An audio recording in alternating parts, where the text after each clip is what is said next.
Hello everyone, this is Kundan Kumar. Welcome to learning sessions. अगर आप भी जेईई एग्जाम की तैयारी कर रहे हो तो हमारे पास Indian economy, Indian financial system का फुल कोर्स अवेलेबल है, जिसके अंदर हम आपको प्रोवाइड करवाते हैं क्वेश्चन वीडियोस जो कि हमारे हिंदी और इंग्लिश लैंग्वेज के मिक्स में अवेलेबल होते हैं।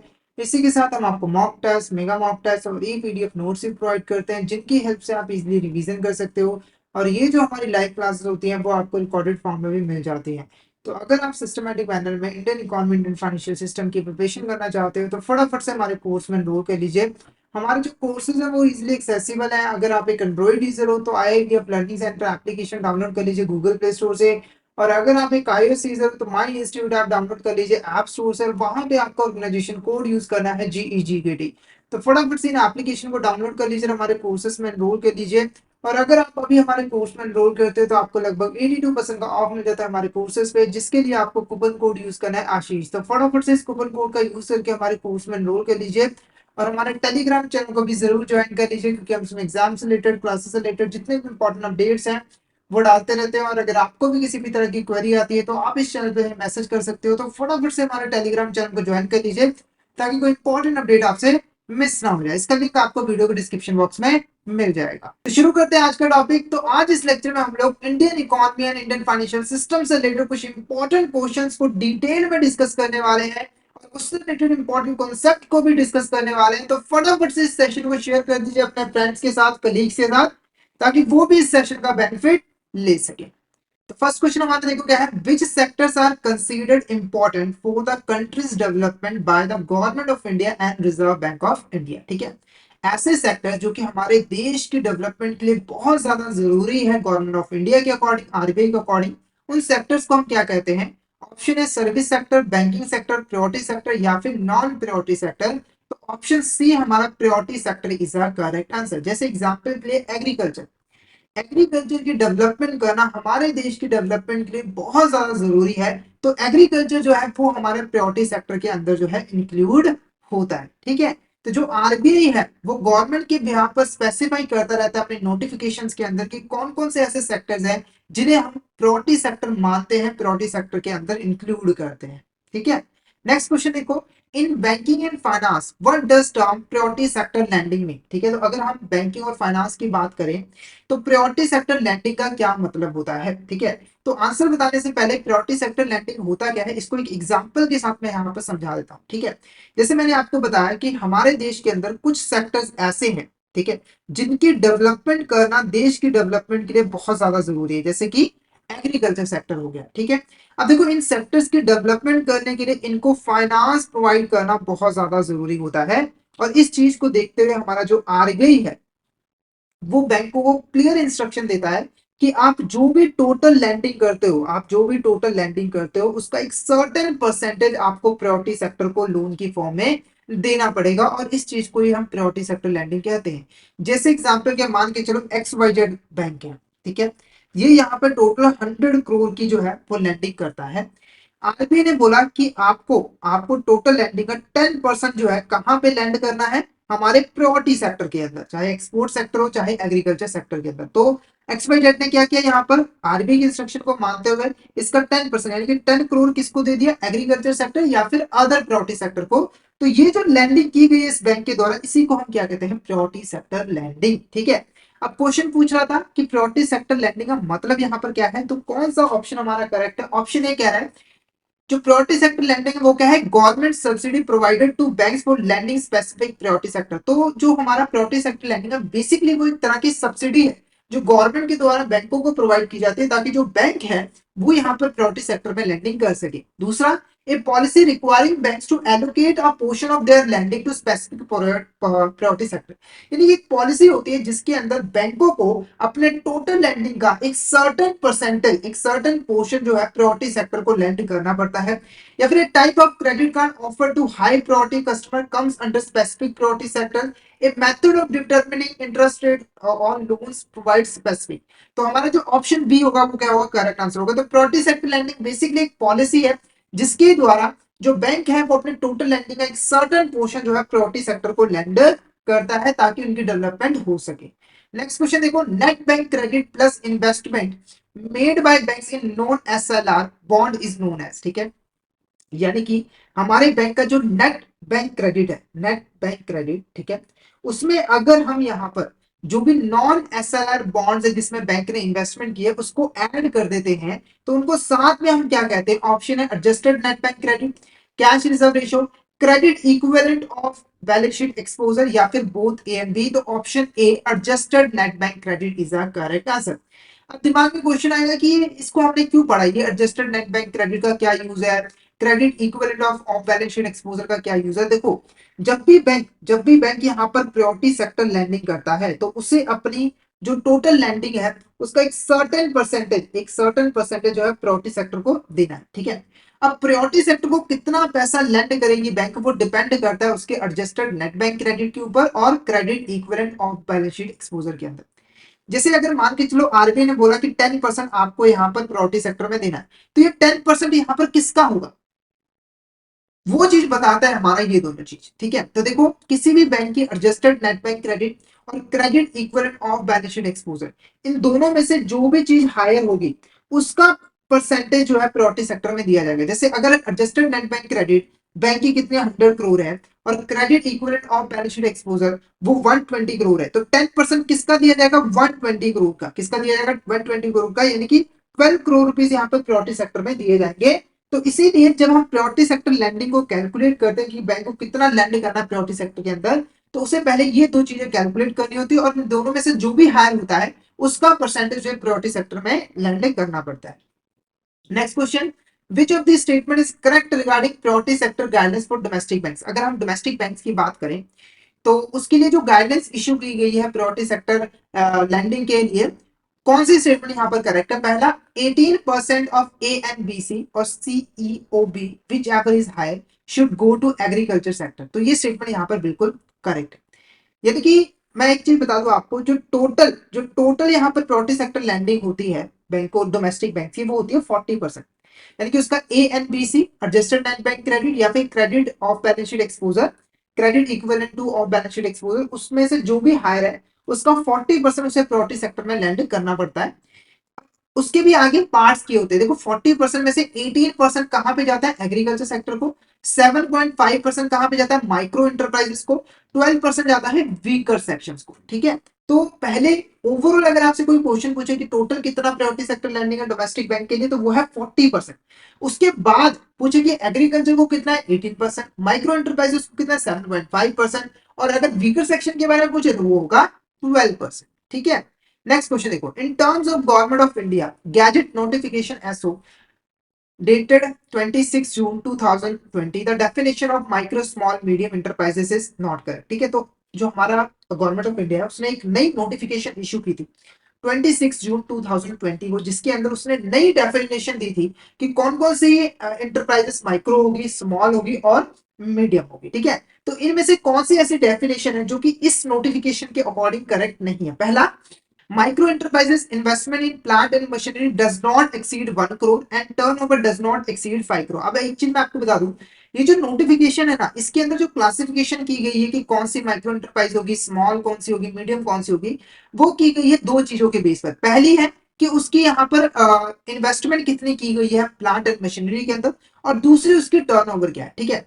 तो अगर कोई एंटरप्राइज है उसकी जो इन्वेस्टमेंट है प्लांट एंड मशीनरी के अंदर वो यहाँ पर 1 करोड़ से कम है, उसकी जो टर्नओवर है वो 5 करोड़ से कम है, तो वो हमारा माइक्रो इंटरप्राइज कहलाता है। तो ये डेफिनेशन बिल्कुल करेक्ट है। उसके बाद, small enterprise investment in plant and machinery does not exceed 10 crore and turnover does not exceed 50 crore, तो ये भी करेक्ट है।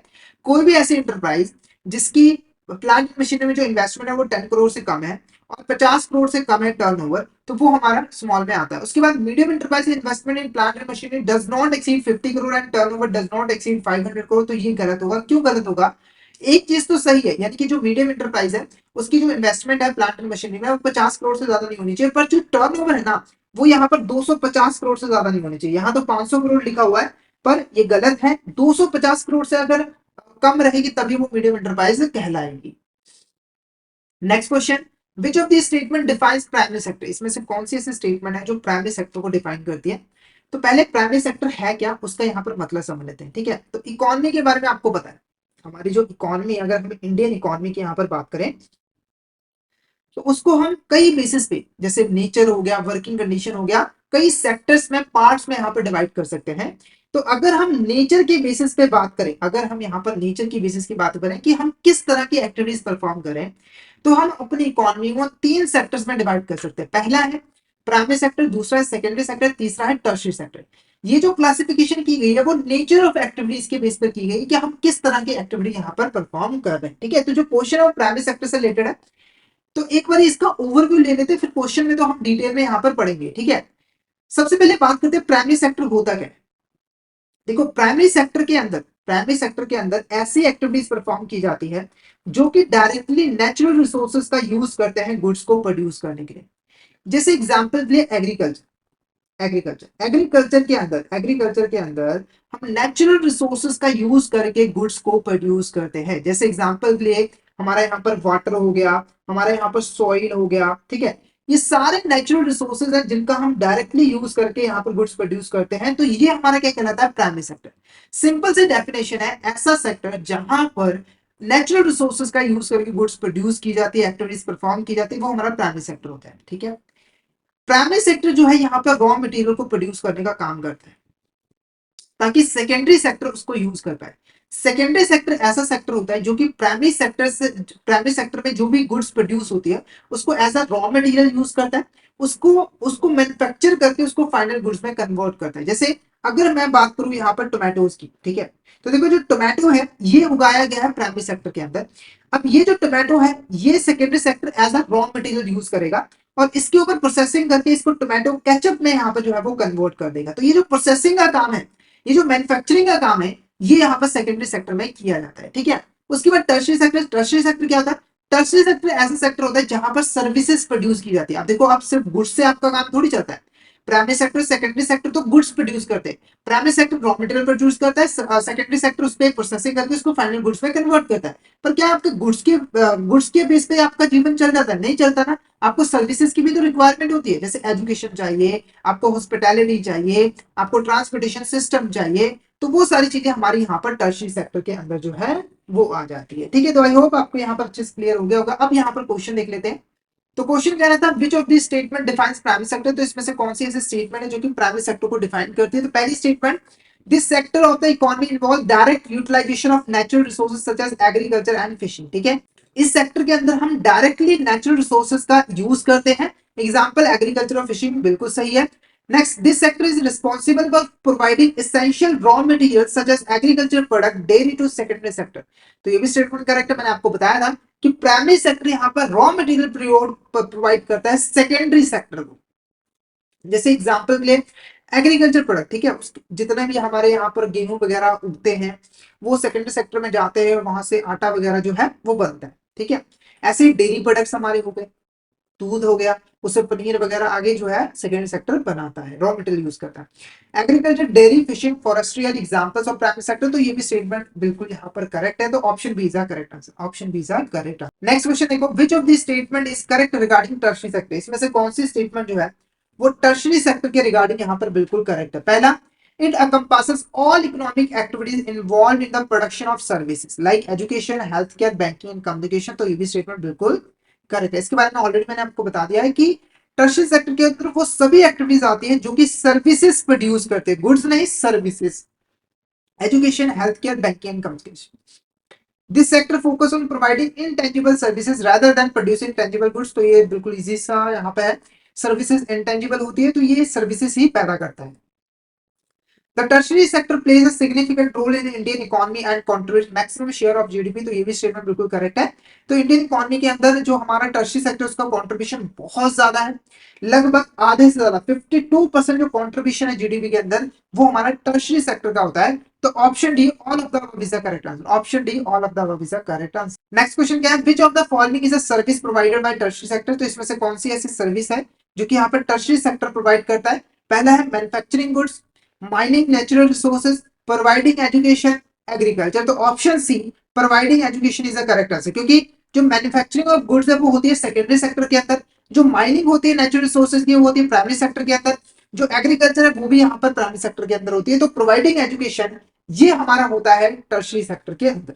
Next question, which of the following is a feature of unorganised sector. इसमें से कौन सा हमारा फीचर होता है अनऑर्गेनाइज्ड सेक्टर का?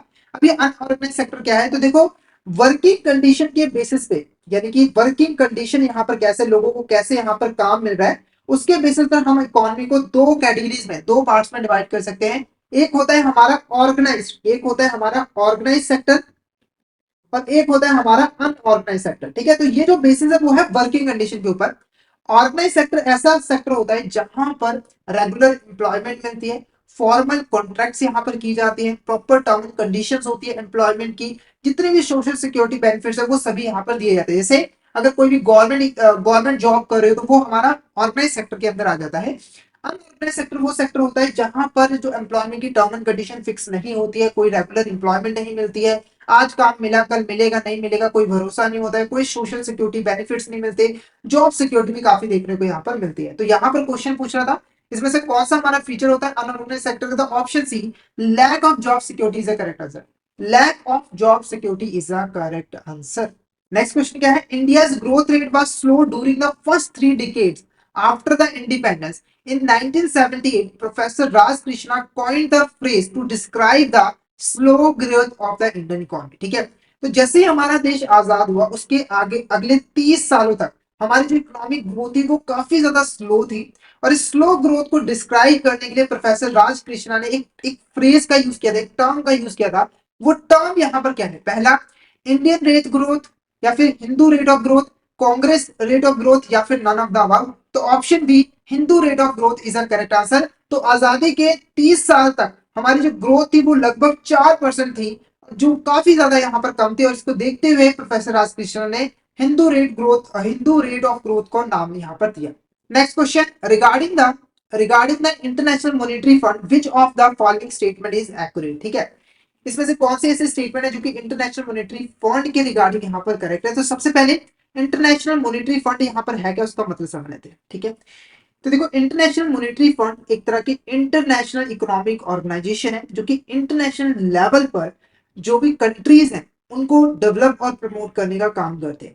जो आईएमएफ है, इसको हम शॉर्ट में आईएमएफ कहते हैं, इसका जो मेन पर्पस है वो यही है कि वर्ल्ड लेवल के ऊपर जो कंट्रीज है उनके बीच में मॉनेटरी कॉपरेशन को जो है इंक्रीज किया जाए, कोऑर्डिनेशन को इंक्रीज किया जाए, फाइनेंशियल स्टेबिलिटी को मेंटेन किया जा सके, ज्यादा से ज्यादा एम्प्लॉयमेंट यहाँ पर जनरेट की जाए और इकोनॉमिक ग्रोथ भी यहाँ पर की जाए। ठीक है, जनरली देखो जो इंटरनेशनल इकोनॉमिक ऑर्गेनाइजेशन होती है उनका फंडा क्या होता है कि हमें पूरे वर्ल्ड में जो देश है सभी को एक साथ में लेकर चलना है, उसकी यहाँ पर ग्रोथ करनी। इसीलिए इसको कोई सिंगल कंट्री नहीं बनाती है बल्कि मल्टीपल कंट्रीज यहाँ पर मिलके बनाती है। तो ऐसे ही इंटरनेशनल मॉनेटरी फंड का पर्पस यही है कि हमें वर्ल्ड के सभी देशों का यहाँ पर ग्रोथ करना है, अपने मेंबर कंट्रीज की यहाँ पर ग्रोथ करनी है, और इसको भी कई देशों ने मिलकर यहाँ पर जो है वो बनाया। ठीक है, अब कौन सी स्टेटमेंट यहाँ पर एक्यूरेट है, पहला था IMF was formed in 1944 and started working on 27 दिसंबर 1945।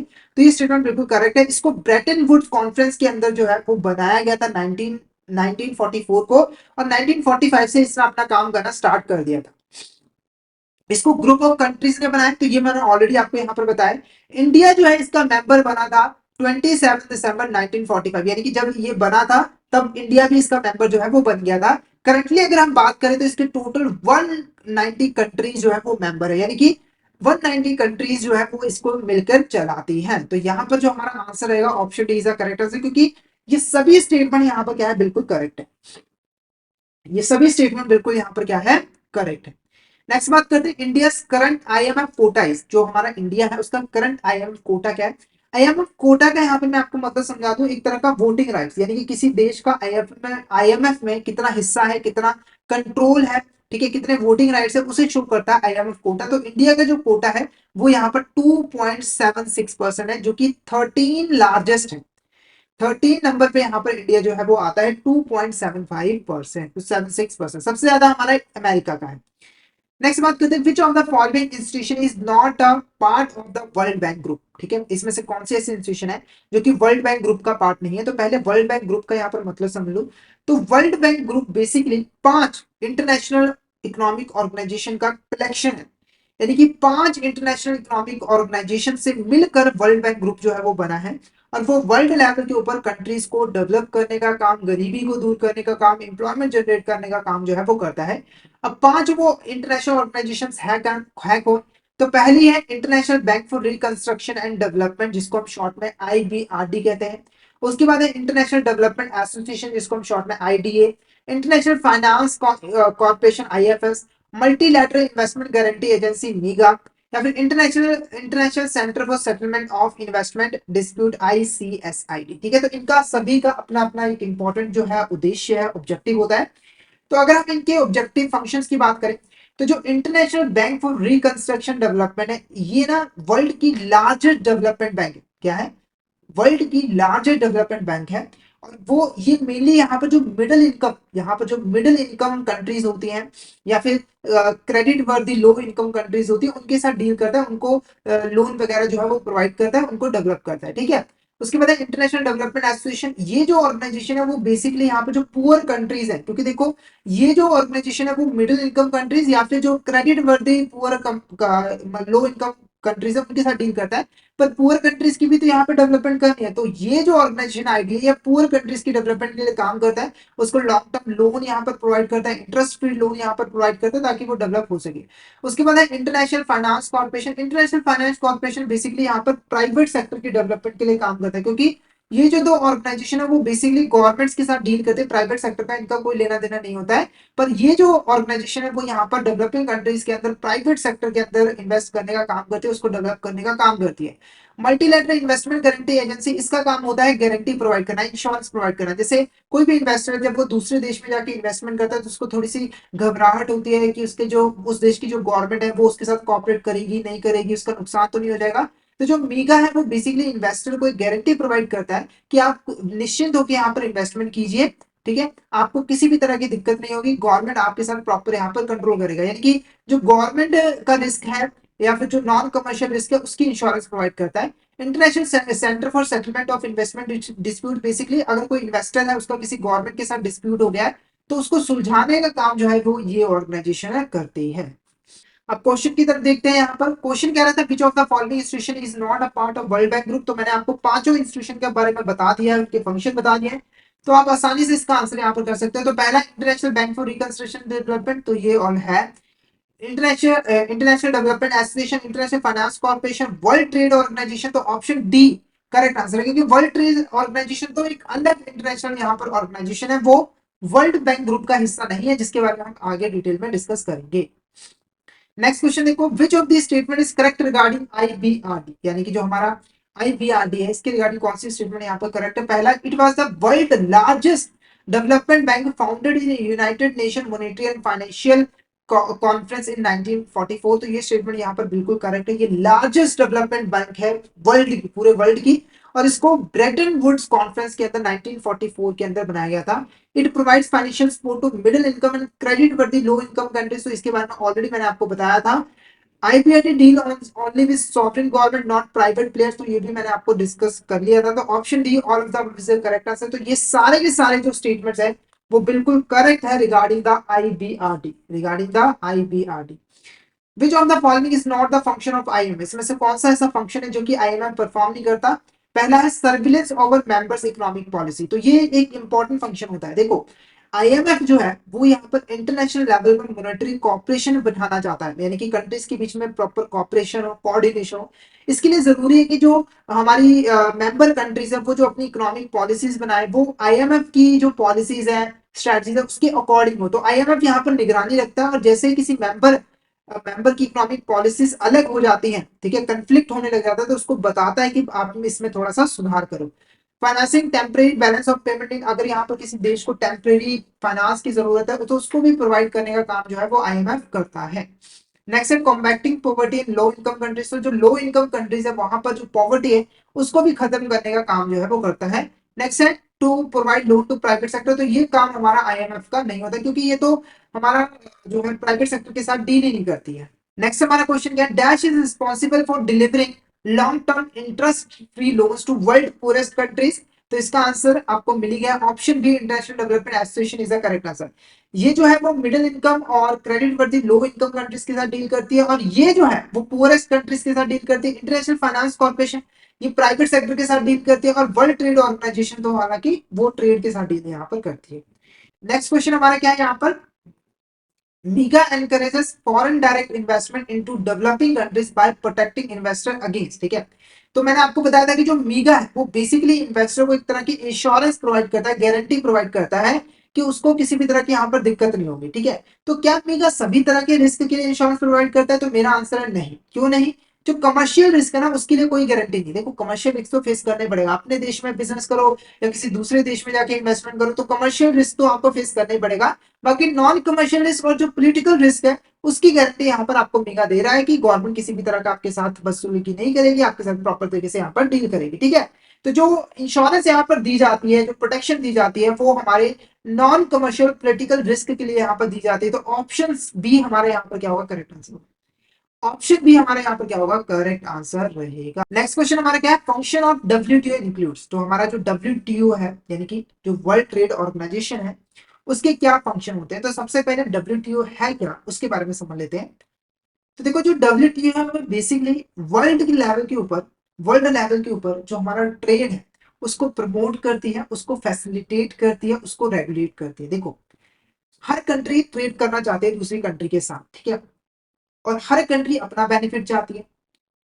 कई बार क्या होता है कि अपने बेनिफिट के चक्कर में वो एक दूसरे की बात को मानते ही नहीं है, ट्रेड हो ही नहीं पाता है। तो इस चीज को देखते हुए जो डब्ल्यूटीओ है उसको यहाँ पर बनाया गया था। अब ये क्या करता है? इंटरनेशनल लेवल के ऊपर जितनी भी कंट्रीज के बीच में ट्रेड होता है उसके रिगार्डिंग रूल्स एंड रेगुलेशंस बनाता है, उसको रेगुलेट करता है ताकि जो मेंबर कंट्रीज हैं वो यहाँ पर रूल्स एंड रेगुलेशन को फॉलो करके यहाँ पर ट्रेड जो है वो कर सके, ठीक है। तो वर्ल्ड लेवल के ऊपर ट्रेड को प्रमोट करने का काम, उसको रेगुलेट करने का काम, रूल्स एंड रेगुलेशन बनाने का काम, नेगोशिएशन करवाने का काम, ये सारा काम होता है हमारे यहाँ पर डब्ल्यूटीओ का, ठीक है। तो यहाँ पर क्वेश्चन पूछ रहा था कि यहाँ पर कौन सा फंक्शन इंक्लूड होता है? पहला एडमिनिस्ट्रेटिंग डब्ल्यूटीओ ट्रेड एग्रीमेंट। तो ये हमारा फंक्शन होता है, यानी कि हमारे जो मेंबर कंट्रीज हैं उनके बीच में जो ट्रेड का एग्रीमेंट हुआ है उसके ऊपर निगरानी रखना, उसको एडमिनिस्टर करना, ये एक इंपॉर्टेंट काम होता है डब्ल्यूटीओ का, ताकि इन एग्रीमेंट्स के अकॉर्डिंग यहाँ पर ट्रेड जो है वो परफॉर्म की जाए और किसी भी देश के साथ ना इंसाफी ना हो उसकी। Providing forum for trade negotiation, countries को एक फोरम भी प्रोवाइड करता है जहां पर वो बैठ के नेगोशिएशन कर सकते हैं कि हमें कैसे यहाँ पर ट्रेड करना है, क्या टर्म एंड कंडीशन होगी, क्या प्राइस होगा, ठीक है, ताकि ट्रेड जो है वो सक्सेसफुली हो पाए। उसके बाद हैंडलिंग ट्रेड डिस्प्यूट, अगर किसी कंट्रीज के बीच में किसी ट्रेड को लेकर डिस्प्यूट है तो उसको भी हैंडल करने का काम जो है वो डब्ल्यूटीओ जो है वो करता है। Next monitoring national trade policies, तो ये भी हमारा एक इंपॉर्टेंट फंक्शन होता है। डब्ल्यूटीओ यहाँ पर ध्यान रखता है कि जो मेंबर कंट्रीज है उसकी जो ट्रेड पॉलिसीज है वो डब्ल्यूटीओ की ट्रेड पॉलिसीज के अकॉर्डिंग होनी चाहिए, यानी कि डब्ल्यूटीओ अगर प्रमोट कर रहा है इंटरनेशनल ट्रेड को तो मेंबर कंट्रीज की ट्रेड पॉलिसीज भी इंटरनेशनल जो हमारा ट्रेड है उसको प्रमोट करने वाली होनी चाहिए, उसका ऑपोजिट नहीं होना चाहिए। तो ये सारे फंक्शन होते हैं। तो ऑप्शन डी हमारे यहाँ पर क्या होगा? करेक्ट आंसर होगा। Option D is are correct answer. Next question हमारा government policy about exports and import is called, ठीक है। हमारी जो गवर्नमेंट पॉलिसी होती है एक्सपोर्ट और इंपोर्ट से रिलेटेड उसे हम क्या कहते हैं? सबसे पहले एक्सपोर्ट और इंपोर्ट होता क्या है उसको मतलब समझ लेते हैं। तो एक्सपोर्ट और इंपोर्ट रिलेटेड है इंटरनेशनल ट्रेड के साथ। किसके साथ रिलेटेड है? इंटरनेशनल ट्रेड के साथ, ठीक है। तो देखो जब भी हम किसी देश से कोई भी सामान, कोई भी गुड्स वगैरह मंगवाते हैं तो उसे हम कहते हैं इंपोर्ट। जैसे अगर मैं बात करूं एक्स वाई, एक्स ने वाई कंट्री से एक मशीन जो है वो खरीदी, तो जो एक्स कंट्री है उसने यहाँ पर क्या किया? इंपोर्ट किया, ठीक है। और जब भी हम कोई सामान दूसरी कंट्री में भेजते हैं, बेचते हैं, वो हमारा एक्सपोर्ट कहलाता है। जैसे वाई के लिए क्या है? उसने मशीन दूसरी कंट्री को बेचा, वहां पर भेजा, तो इसके लिए यहाँ पर क्या होगा? एक्सपोर्ट होगा। क्या होगा? एक्सपोर्ट होगा। और हर कंट्री जो है इंपोर्ट और एक्सपोर्ट के लिए कोई ना कोई पॉलिसी बनाते हैं, उस पॉलिसी को हम क्या कहते हैं? Foreign trade policy. क्या कहते हैं हम उसको? Foreign trade policy. क्लियर है यहाँ पर? Next question, dash is an investment made in a country by foreign investor of an a company to control the ownership of the entity, ठीक है। एक ऐसी इन्वेस्टमेंट जो कि एक फॉरेन इन्वेस्टर ने की है किसी फॉरेन कंट्री की कंपनी में ताकि वो उसके ऊपर अपना कंट्रोल इस्टेब्लिश कर सके। इसका जो आंसर है वो है फॉरेन डायरेक्ट इन्वेस्टमेंट। क्या है? फॉरेन डायरेक्ट इन्वेस्टमेंट, ठीक है। अब इसको थोड़ा डिटेल में यहाँ पर समझते हैं। तो सबसे पहले देखो फॉरेन इन्वेस्टमेंट का मतलब समझो। फॉरेन इन्वेस्टमेंट यहाँ पर क्या होती है? देखो जब भी कोई फॉरेनर यानी कि एक पर्सन किसी दूसरे देश में इन्वेस्टमेंट करता है, जैसे अगर मान के चलो एक यूएसए का पर्सन है वो इंडिया में इन्वेस्ट करता है, तो इंडिया के लिए वो क्या है? एक तरह की फॉरेन इन्वेस्टमेंट है। फॉरेन इन्वेस्टमेंट दो तरीके से की जाती है। एक होता है एक होता है हमारा यहाँ पर फॉरेन इन्वेस्टमेंट जो है वो दो तरीके से की जाती है, एक होता है हमारे यहाँ पर फॉरेन डायरेक्ट इन्वेस्टमेंट और एक होता है foreign institutional investment. Foreign direct investment जो है वो लॉन्ग टर्म के लिए की जाती है। किसके लिए की जाती है? लॉन्ग टर्म के लिए। लॉन्ग टर्म का मतलब है कि हम लॉन्ग टर्म के लिए इन्वेस्टमेंट करना चाहते हैं, हम उसके ऊपर एक कंट्रोल स्टैब्लिश करना चाहते हैं, ठीक है। जैसे अगर आपने किसी कंपनी में इन्वेस्टमेंट कर दी, उसके शेयर्स परचेज कर लिए ताकि आप उसके ऊपर एक कंट्रोल स्टैब्लिश कर सको, तो वो फॉरेन डायरेक्ट इन्वेस्टमेंट होता है। और फॉरेन इंस्टीट्यूशनल इन्वेस्टमेंट क्या होता है? फॉरेन इंस्टीट्यूशनल इन्वेस्टमेंट के लिए आप ना यहाँ पर शॉर्ट टर्म के लिए इन्वेस्टमेंट करते हैं, यानी कि मार्केट में जो फ्लक्चुएशन होती है उसका फायदा उठाने के लिए आप यहाँ पर इन्वेस्टमेंट जो है वो करते हैं। तो बेसिक डिफरेंस क्या है कि यहाँ पर आप लॉन्ग टर्म के लिए इन्वेस्टमेंट करते हो, यहाँ पर आप शॉर्ट टर्म के लिए इन्वेस्टमेंट करते हो। यहाँ पर आपका पर्पस होता है कि आप जिसमें इन्वेस्टमेंट करें उसके ऊपर अपना कंट्रोल स्टैब्लिश किया जाए, ठीक है। और यहाँ पर पर्पस होता है कि आप शॉर्ट टर्म में जो मार्केट में फ्लक्चुएशन होती है उसका आप बेनिफिट उठाओ, उसका आप फायदा उठाओ। नेक्स्ट बात करते हैं sector allowed in automatic route not includes, ठीक है। तो सबसे पहले ऑटोमेटिक रूट का यहाँ पर मतलब समझा दो। जब कोई भी फॉरेनर इंडिया के अंदर इन्वेस्टमेंट करता है तो उसके पास दो रूट होते हैं, एक होता है यहाँ पर हमारा ऑटोमेटिक रूट और एक होता है हमारे यहाँ पर गवर्नमेंट रूट। ऑटोमेटिक रूट के अंदर उसे जब भी इन्वेस्टमेंट करनी हो तो वो बिना आरबीआई और गवर्नमेंट के अप्रूवल के इन्वेस्टमेंट जो है वो कर सकता है। जैसे कि कोई भी मेडिकल डिवाइसेस और थर्मल पावर और इंश्योरेंस, इसमें अगर इन्वेस्टमेंट करना चाहता है तो उसे गवर्नमेंट या फिर आरबीआई की अप्रूवल नहीं लेनी चाहिए, ये ऑटोमेटिक रूट में अलाउड होते हैं। पर अगर यहाँ पर बैंकिंग और पब्लिक सेक्टर में इन्वेस्टमेंट करना चाहता है फॉरनर तो उसे पहले गवर्नमेंट और आरबीआई से अप्रूवल लेने की जरूरत है, और इसी रूट को हम गवर्नमेंट रूट भी यहाँ पर कहते हैं। तो यहाँ पर जो हमारा आंसर है option D is the correct answer, यानी कि जो बैंकिंग एंड पब्लिक सेक्टर है वहां पर जो है ऑटोमेटिक रूट से इन्वेस्टमेंट नहीं की जा सकती है, उसके लिए गवर्नमेंट रूट को यूज जो है वो करना पड़ेगा। नेक्स्ट क्वेश्चन क्या है? Which of this statement is correct regarding types of FDI? इसमें से कौन सी ऐसी स्टेटमेंट है जो कि फॉरेन डायरेक्ट इन्वेस्टमेंट की टाइप के रिगार्डिंग करेक्ट है? तो देखो, जो एफडीआई होती है यानी कि जो फॉरेन डायरेक्ट इन्वेस्टमेंट होती है वो भी तीन तरह की होती है। एक होती है ब्राउन फील्ड एफडीआई, एक होती है ज्वाइंट वेंचर, एक होती है हमारे यहाँ पर ग्रीन फील्ड एफडीआई, ठीक है। पहले हम इसका थोड़ा सा मतलब समझ लेते हैं, फिर आप आसानी से इसका आंसर कर सकते हो। ब्राउन फील्ड एफडीआई के अंदर जो मल्टीनेशनल कॉर्पोरेशन होती है वो यहाँ पर होस्ट कंट्री यानी कि जिस कंट्री में वो इन्वेस्टमेंट करती है उसकी किसी कंपनी के ज्यादातर जो शेयर्स हैं, मेजोरिटी ऑफ शेयर्स यहाँ पर परचेज कर लेते हैं ताकि उसका एक कंट्रोल उसके ऊपर स्टैब्लिश हो सके। तो यहाँ पर क्या हो रहा है, एक कंपनी दूसरी कंट्री की कंपनी के शेयर्स परचेज करी ताकि वो अपना कंट्रोल स्टैब्लिश कर सके। ज्वाइंट वेंचर के अंदर एक कंपनी जो है वो दूसरी कंट्री की कंपनी के साथ में मिलकर यहाँ पर काम करती है, यानी कि एक नई कंपनी यहाँ पर स्टैब्लिश करती है। जैसे एक ए है एक बी है, तो उन्होंने साथ में मिलकर एक सी कंपनी यहाँ पर स्टैब्लिश कर ली है, ठीक है। ये यूएसए का था, ये इंडिया का था, तो ये हमारा ज्वाइंट वेंचर कहलाता है। ग्रीन फील्ड के अंदर जो हमारी फॉरेन कंपनी होती है वो अपनी एक सब्सिडरी जो है वो ओपन करती है, सब्सिडरी ओपन करती है होस्ट कंट्री के अंदर ताकि वो वहां पर भी अपना बिजनेस कर सके। यानी कि ना तो उसने किसी के साथ पार्टनरशिप की, ना ही उसने किसी एग्जिस्टिंग कंपनी के अंदर इन्वेस्टमेंट की, बल्कि अपनी एक सब्सिडरी यहाँ पर जो है ओपन कर दी है। अब कौन सी स्टेटमेंट करेक्ट है? तो सिर्फ फर्स्ट स्टेटमेंट यहाँ पर करेक्ट है, क्योंकि बाद में ये जो स्टेटमेंट वो गलत है, क्योंकि ज्वाइंट वेंचर क्या कह रहा है? ज्वाइंट वेंचर है parent corporation establish subsidiary in the destination country, तो ये बिल्कुल गलत है क्योंकि जो सब्सिडरी एस्टैब्लिश की जाती है वो ग्रीन फील्ड एफडीआई के अंदर की जाती है, जहां पर फॉरेन कंपनी लोकल कंपनी के साथ में मिलकर इन्वेस्टमेंट शेयर करती है, टेक्नोलॉजी शेयर करती है, प्रॉफिट शेयर करती है, वो हमारा जॉइंट वेंचर कहलाता है। तो सिर्फ ऑप्शन ए हमारा यहाँ पर क्या होगा? करेक्ट आंसर रहेगा। क्लियर है आपको यहाँ तक? अगर आपको यहाँ तक किसी भी तरह का डाउट है तो फटाफट से एक बार चैट बॉक्स में मैसेज करके बता दीजिए ताकि फटाफट से डाउट को क्लियर यहाँ पर किया जा सके। नेक्स्ट क्वेश्चन हमारा यहाँ पर देखो क्या है, economic planning related with making of major economic decisions namely, ठीक है। तो इकोनॉमिक प्लानिंग का यहाँ पे थोड़ा सा मतलब आपको समझा दूं। इकोनॉमिक प्लानिंग के अंदर हम प्लान्स बनाते हैं कि हम अपनी इकोनॉमी को कैसे यहाँ पर ग्रो करेंगे, यानी कि हम अपनी इकोनॉमी के अंदर कौन कौन सी एक्टिविटीज यहाँ पर परफॉर्म करेंगे, कौन कौन से ऐसे सेक्टर्स हैं जिनके ऊपर ज्यादा ध्यान दिया जाएगा, जिनको ज्यादा रिसोर्सेस दिए जाएंगे, ताकि उसको फॉलो करके हम यहाँ पर ग्रोथ जो है वो कर सके, ठीक है। तो इकोनॉमिक प्लानिंग के अंदर कुछ इंपॉर्टेंट डिसीजंस लिए जाते हैं, जैसे कि what is to be produce, हमें क्या चीज यहाँ पर प्रोड्यूस करनी है। जैसे कि बहुत सारी गुड्स हैं, कंज्यूमेबल गुड्स हैं, हमारे यहाँ पर कैपिटल गुड्स हैं जैसे मशीन वगैरह हो गए, तो हमें क्या प्रोड्यूस करना है। उसके बाद how much is to be produce, हमने डिसाइड कर लिया कि हमें क्या चीजें यहाँ पर प्रोड्यूस करनी है, अब कितना प्रोड्यूस करना है वो भी तो डिसाइड करना है। जैसे कि कैपिटल गुड्स कितनी प्रोड्यूस करनी है, कंज्यूमर गुड्स यहाँ पर कितनी प्रोड्यूस करनी है वो हमें डिसाइड करना है। उसके बाद to whom it's to be allocated, यानी कि जो गुड्स हमने प्रोड्यूस किया उसे हमें किसे एलोकेट करना है, किस सेक्टर को, किस सेक्शन को यहाँ पर एलोकेट करना है, वो भी चीज हमें यहाँ पर डिसाइड करनी है। तो ये सारे मेजर इकोनॉमिक डिसीजन जो है वो लिए जाते हैं इकोनॉमिक प्लानिंग के अंदर। Next question, which of this statement is correct regarding planning commission? इसमें से कौन सी ऐसी स्टेटमेंट है जो कि प्लानिंग कमीशन के रिगार्डिंग करेक्ट है? देखो, हमारा देश जब आजाद हुआ था तो हमें भी ग्रोथ करनी थी। ग्रोथ करने के लिए जरूरी थी कि इकोनॉमिक प्लानिंग की जाए। इकोनॉमिक प्लानिंग करने के लिए यहाँ पर प्लानिंग कमीशन को जो है इस्टेब्लिश किया गया था। कब इस्टेब्लिश किया गया था? 15 मार्च 1950 को। और इसके जो चेयरमैन थे वो कौन थे? Prime minister Jawaharlal Nehru. ठीक है, तो प्लानिंग कमीशन का मतलब आप समझ गया। जैसे हमारा देश आजाद हुआ तो प्लानिंग कमीशन जो है वो इकोनॉमिक प्लानिंग जो है वो करने लगा था। और ये इकोनॉमिक प्लानिंग कैसे करता था? 5 ईयर प्लान जो है यहाँ पर बनाता था। क्लियर है?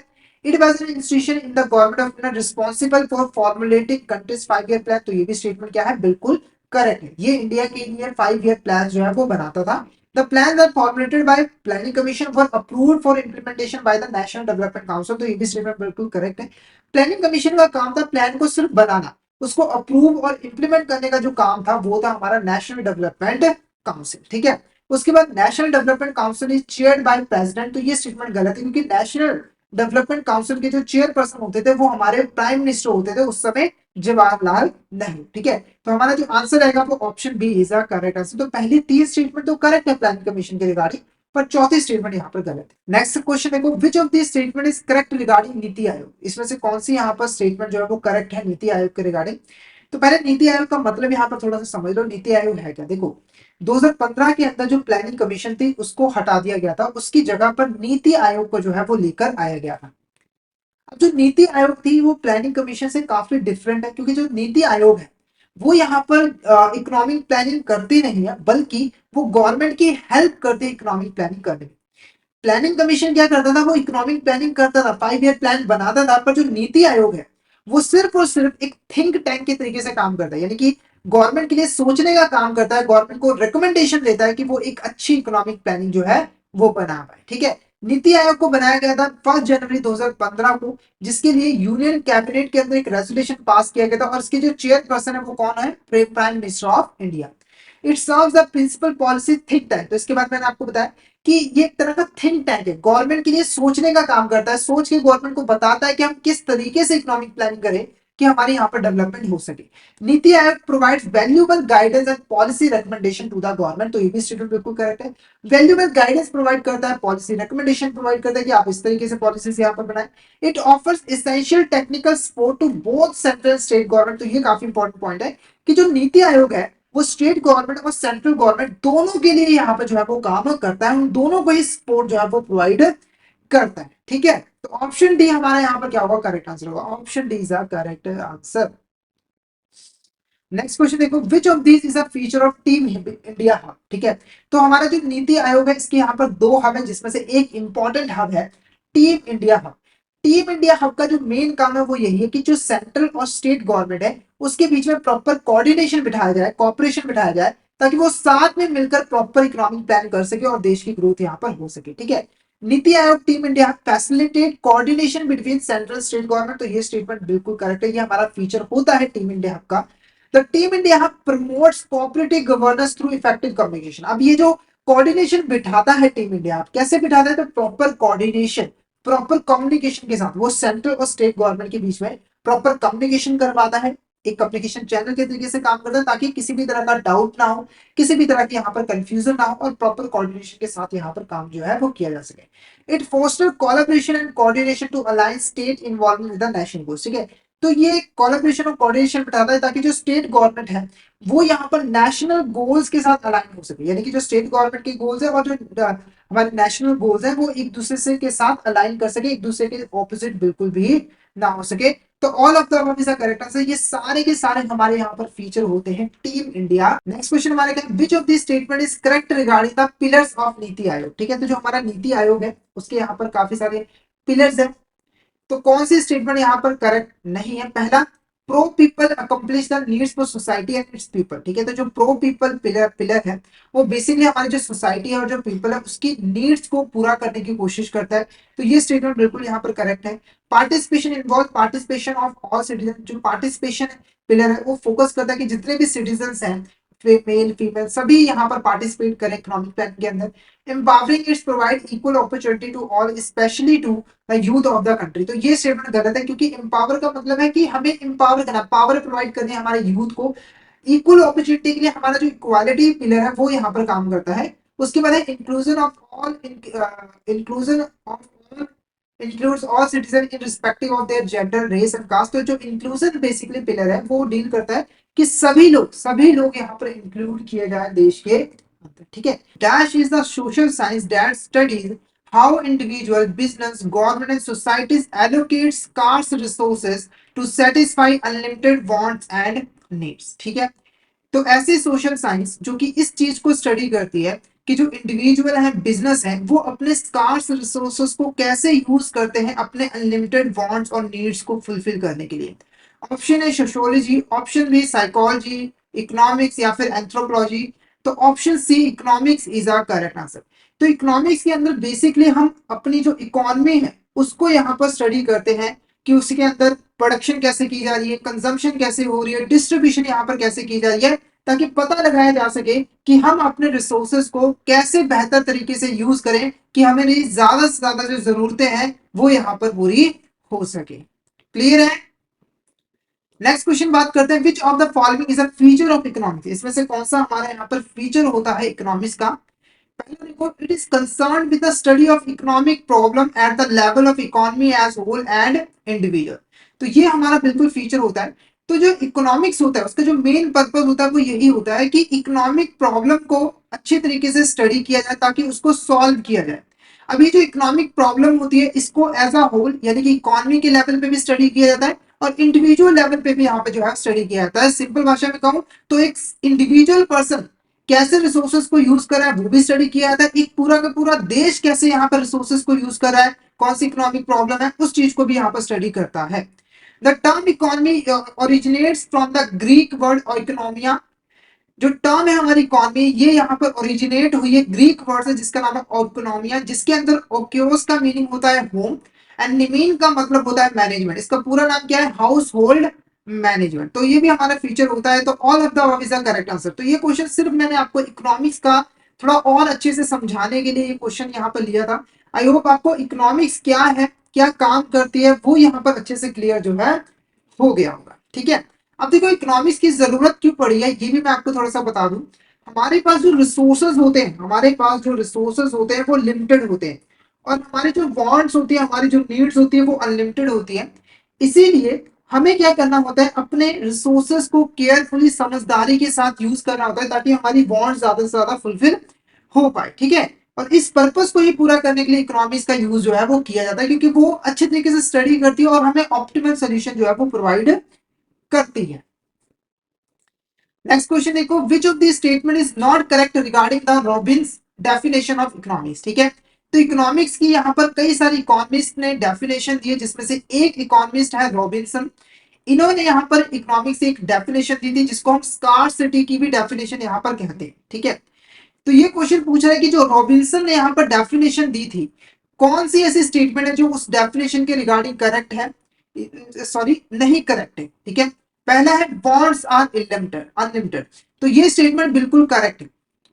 जो रॉबिन्सन ने डेफिनेशन दी थी स्कार्सिटी की उसमें क्लियरली बोला गया था कि जो बॉन्ड्स होती है ना वो हमारी अनलिमिटेड होती है। जैसे एग्जांपल के मान के चलो, आपके पास पहले यहाँ पर साइकिल था, ठीक है, तो आपको क्या चाहिए थी, बाइक चाहिए थी। जैसे आपके पास बाइक आ गई अब आपको कार चाहिए, जैसे आपके पास कार आ गई अब आपके पास आपको यहाँ पर हेलीकॉप्टर चाहिए। तो आपकी जो नीड्स होती है वो कभी फुलफिल नहीं होती, एक नीड्स पूरी होती है तो उसकी जगह पे दूसरी नीड यहाँ पर जगह ले लेती है। तो ये स्टेटमेंट यहाँ पर बिल्कुल करेक्ट है। उसके बाद resources to satisfy human wants are limited, ये भी स्टेटमेंट बिल्कुल करेक्ट है। हमारी जो वांट्स है, हमारी जो नीड्स है उसको फुलफिल करने के लिए जो रिसोर्सेज अवेलेबल है वो हमारे पास लिमिटेड होते हैं। जैसे अगर मैं एक एग्जांपल दूं, एक स्कूल बॉय की एग्जांपल दूं, एक स्कूल में एक लड़का पढ़ता है उसकी एग्जांपल दूं, तो मान के चलो उसकी पॉकेट मनी क्या है, 1000 रुपए, जिससे उसे अपनी जो भी नीड्स है उसको यहाँ पर फुलफिल करना है, लंच करना है, डिनर करना है, मूवी देखना है, ठीक है। अब देखो ये जो 1000 रुपए है ये क्या है, रिसोर्सेज है जो कि लिमिटेड है। उसको महीने में 1000 रुपए ही मिलते हैं, उससे ज्यादा उसके पास पैसे नहीं होते। पर इस रिसोर्सेज में कितनी सारी नीड्स फुलफिल करनी है, उसे मूवी भी देखना है, लंच भी करना है, उसको डिनर भी करना है, घूमने भी जाना है, ठीक है। तो ये भी स्टेटमेंट बिल्कुल करेक्ट है कि रिसोर्सेज क्या होते हैं, लिमिटेड होते हैं। उसके बाद resources are not only limited but have alternative uses, ये भी स्टेटमेंट बिल्कुल करेक्ट है।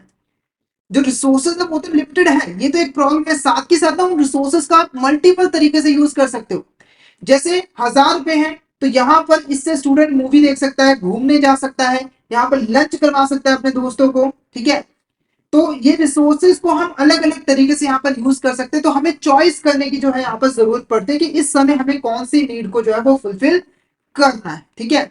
नेक्स्ट है there is no need to make choice in wants, हमें अपनी जरूरतें में किसी भी तरह की चॉइस करने की जरूरत नहीं होती है। तो ये स्टेटमेंट जो है वो क्यों गलत है, क्योंकि देखो आपके पास रिसोर्सेज लिमिटेड है, वांट्स अनलिमिटेड है, तो आपको सोच समझ के अपने जो वांट्स है उसकी चॉइस करनी पड़ती है कि इस समय आपको कौन सी वांट को फुलफिल करना है और कौन सी को बाद में यहाँ पर करना है। जैसे स्टूडेंट ये चूज कर सकता है कि अभी फिलहाल के लिए मुझे किताबें खरीदनी है तो मैं मूवी बाद में देख लूंगा, तो उसके अपनी वांट को चूज करना जरूरी होता है। क्वेश्चन कह रहा था कि रॉबिन्सन की डेफिनेशन के रिगार्डिंग कौन सी स्टेटमेंट करेक्ट नहीं है, तो option D is the correct answer, क्योंकि ये तीनों के तीनों स्टेटमेंट बिल्कुल करेक्ट है, पर चौथी स्टेटमेंट जो है वो इनकरेक्ट है, क्योंकि हमें वांट्स में चॉइस करनी पड़ती है।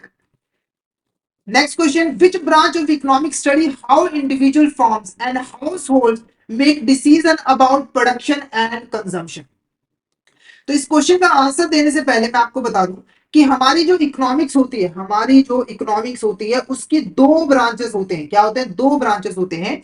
एक होता है माइक्रो इकोनॉमिक्स, एक होता है माइक्रो इकोनॉमिक्स, और एक होता है हमारा यहाँ पर मैक्रो इकोनॉमिक्स। जैसे मैंने आपको बताया कि जो इकोनॉमिक्स है वो यहाँ पर इंडिविजुअल इंडिविजुअल और एज अ होल दोनों लेवल पर जो है इकोनॉमिक प्रॉब्लम को स्टडी करती है और उसको सॉल्व करने की कोशिश यहाँ पर करती है। उसके बिहाफ पर ही हम इकोनॉमिक्स की दो ब्रांचेस बना सकते हैं। जो माइक्रो इकोनॉमिक्स होती है वो बेसिकली इंडिविजुअल लेवल के ऊपर इकोनॉमिक प्रॉब्लम को स्टडी करती है। वो देखती है कि एक इंडिविजुअल या फिर इंडिविजुअल फॉर्म हाउस होल्ड कैसे अपने रिसोर्सेज को यूज कर रहा है, क्यों, कैसे वो डिसीजन ले रहा है कि उसे प्रोडक्शन कैसे करनी है, कंजम्पशन यहाँ पर कैसे करती है। सिंपल भाषा में कहूं तो ये इंडिविजुअल लेवल पे इकोनॉमिक प्रॉब्लम को स्टडी करता है और देखता है कि रिसोर्सेज को किस तरीके से हम ऑप्टिमल तरीके से यूज करें कि हमारी ज्यादा से ज्यादा वांट्स फुलफिल हो। मैक्रो इकोनॉमिक्स के अंदर हम पूरे देश की बात करते हैं, यानी कि हम एग्रीगेट की यहाँ पर बात करते हैं। मैक्रो इकोनॉमिक्स के अंदर हम लोग यहाँ पर इन्फ्लेशन की बात करते हैं, हम लोग यहाँ पर एम्प्लॉयमेंट की बात करते हैं, ठीक है। तो मैक्रो इकोनॉमिक्स के अंदर हम पूरे देश के लेवल पे जो है इकोनॉमिक प्रॉब्लम को स्टडी करते हैं और देखते हैं कि जो रिसोर्सेज है उसको किस तरीके से जो है यहाँ पर यूज किया जा रहा है, ठीक है। माइक्रो इकोनॉमिक्स के अंदर हम कंज्यूमर की बात करते हैं, प्रोड्यूसर की बात करते हैं, पर यहाँ पर हम बात करते हैं इन्फ्लेशन की, अनएम्प्लॉयमेंट की, ग्रोथ की। तो इस क्वेश्चन का जो आंसर था, क्वेश्चन कह रहा था कि कौन सी इकोनॉमिक्स की ब्रांच है जो कि इंडिविजुअल फॉर्म्स और हाउस होल्ड को स्टडी करती है कि वो कैसे डिसीजन ले रहे हैं प्रोडक्शन और कंजम्पशन के बारे में। तो option B micro economics is a correct answer, micro economics is a correct answer. Next question, three fundamental problems of economics are, जैसे मैंने आपको बताया इकोनॉमिक्स के अंदर हम इकोनॉमिक प्रॉब्लम को स्टडी करते हैं, तो वो तीन फंडामेंटल इकोनॉमिक प्रॉब्लम होती है जिसको इकोनॉमिक्स के अंदर स्टडी किया जाता है। वो तीन इकोनॉमिक फंडामेंटल प्रॉब्लम्स कौन सी है? पहला, what commodities are produce in in what quantities, how we serve the nation, how to produce and whom to produce, ठीक है। तो जो हमारा आंसर रहेगा वो रहेगा फर्स्ट, थर्ड एंड फोर्थ, यानी कि ऑप्शन ए हमारा क्या होगा? करेक्ट आंसर रहेगा। तो ये हमारे तीन फंडामेंटल यहाँ पर प्रॉब्लम है। How we serve the nation, हम देश की सेवा कैसे करें, ये हमारा इकोनॉमिक प्रॉब्लम जो है वो नहीं है, ठीक है। अब ये तीन फंडामेंटल इकोनॉमिक प्रॉब्लम है क्या, उसको थोड़ा सा यहाँ पर डिस्कस कर ले। पहली इकोनॉमिक प्रॉब्लम है व्हाट कमोडिटीज आर प्रोड्यूस, हमें किस तरह की कमोडिटीज को प्रोड्यूस करना है, क्योंकि देखो कमोडिटीज दो तरह की हो सकती है। एक हो सकती है कैपिटल गुड्स, जैसे कि मशीन्स हो गई, हमारी बिल्डिंग्स वगैरह हो गई, सड़कें हो गई। एक हो गई हमारी कंज्यूमर गुड्स, जिसको कंज्यूमर कंज्यूम करता है, खाने पीने की चीज हो गई। तो हमें कौन सी गुड्स को प्रोड्यूस करना है वो हमारी इकोनॉमिक प्रॉब्लम है, वो हमें डिसाइड करना है। साथ के साथ किस क्वांटिटी में प्रोड्यूस करना है वो भी हमें डिसाइड करना है। कैपिटल गुड्स ज्यादा प्रोड्यूस करनी है या फिर कंज्यूमर गुड्स ज्यादा प्रोड्यूस करनी है वो भी हमें डिसाइड करना है। उसके बाद हाउ टू प्रोड्यूस, जैसे हमने डिसाइड कर लिया कि कौन सी कमोडिटी हमें प्रोड्यूस करनी है, किस क्वांटिटी में प्रोड्यूस करनी है, अब हमें डिसाइड करना है कि हम कौन सी टेक्निक का यूज करके उनको प्रोड्यूस करेंगे। देखो तो हमारे पास दो टेक्निक अवेलेबल होती है। एक होती है हमारे यहाँ पर जहां पर हम मशीनों का ज्यादा से ज्यादा यूज करते हो, जिसको हम कैपिटल इंटेंसिव कहते हैं, और एक टेक्निक होती है जिसके अंदर हम लेबर का ज्यादा से ज्यादा यूज करते हैं, जिसको हम लेबर इंटेंसिव यहाँ पर कहते हैं। तो गवर्नमेंट को ध्यान में रखना होता है गवर्नमेंट को ध्यान में रखना होता है कि हम ऐसी टेक्निक यूज करें जिससे ज्यादा से ज्यादा लोगों की जरूरतें पूरी हो सके। अगर कैपिटल इंटेंसिव टेक्निक का यूज किया तो कॉस्ट तो कम आएगी पर इंप्लॉयमेंट ज्यादा जनरेट नहीं होगी, पर लेबर इंटेंसिव यूज किया तो कॉस्ट थोड़ी ज्यादा आएगी पर ज्यादा से ज्यादा इंप्लॉयमेंट जनरेट होगी। तो हमारी गवर्नमेंट को डिसाइड करना होगा कि कौन सी टेक्निक हमें यूज करना है। उसके बाद है whom to produce. Whom to produce के अंदर हमें किसके लिए गुड्स प्रोड्यूस करनी है वो डिसाइड करना है। जैसे कि हमें यहाँ पर बच्चों के लिए गुड्स प्रोड्यूस करनी है ज्यादा से ज्यादा, या फिर हमें अडल्ट के लिए प्रोड्यूस करनी है, या फिर सीनियर सिटीजन के लिए प्रोड्यूस करनी है, वो चीज भी हमें यहाँ पर डिसाइड जो है वो करनी पड़ती है। तो ये तीन इकोनॉमिक फंडामेंटल प्रॉब्लम्स है जिसको स्टडी करना होता है, जिसके रिगार्डिंग डिसीजंस लेने होते हैं। ठीक है, तो ऑप्शन ए हमारा क्या होगा, करेक्ट आंसर होगा। Next question, what does the law of demand indicate. जो लॉ ऑफ डिमांड है वो हमें यहाँ पर क्या बताता है। सबसे पहले लॉ ऑफ डिमांड है क्या, उसका मतलब समझ लो। ठीक है, तो लॉ ऑफ डिमांड बेसिकली हमें किसी प्रोडक्ट की डिमांड और उसके प्राइस में क्या रिलेशनशिप है उसके बारे में बता। सिंपल भाषा में कहूं, अगर किसी प्रोडक्ट के प्राइस में चेंज आता है तो उसकी डिमांड पे क्या इंपैक्ट पड़ेगा, इसके बारे में हमें लॉ ऑफ डिमांड जो है वो बताता है। लॉ ऑफ डिमांड के अकॉर्डिंग किसी भी प्रोडक्ट के प्राइस और उसके डिमांड में नेगेटिव रिलेशनशिप पाया जाता है। क्या पाया जाता है, नेगेटिव रिलेशनशिप पाया जाता है, या फिर इनवर्स रिलेशनशिप पाया जाता है। अब इनवर्स रिलेशनशिप का मतलब क्या है, इनवर्स रिलेशनशिप के अंदर जब एक चीज बढ़ती है तो दूसरी चीज यहां पर कम होती है। लॉ ऑफ डिमांड के अकॉर्डिंग अगर हमारे प्रोडक्ट का जो प्राइस है वो हाई होगा तो उसकी जो डिमांड है वो कम होगी, अगर प्रोडक्ट का जो प्राइस है वो कम होगा तो उसका डिमांड जो है वो हाई होगी। जैसे एग्जांपल के लिए अगर मैं आपको बताऊं, एग्जांपल के लिए आपको यहां पर बताऊं, तो मान के चलो एक प्रोडक्ट था जिसका प्राइस था 50 रुपीज। ठीक है, आपके पास था 100 रुपीज।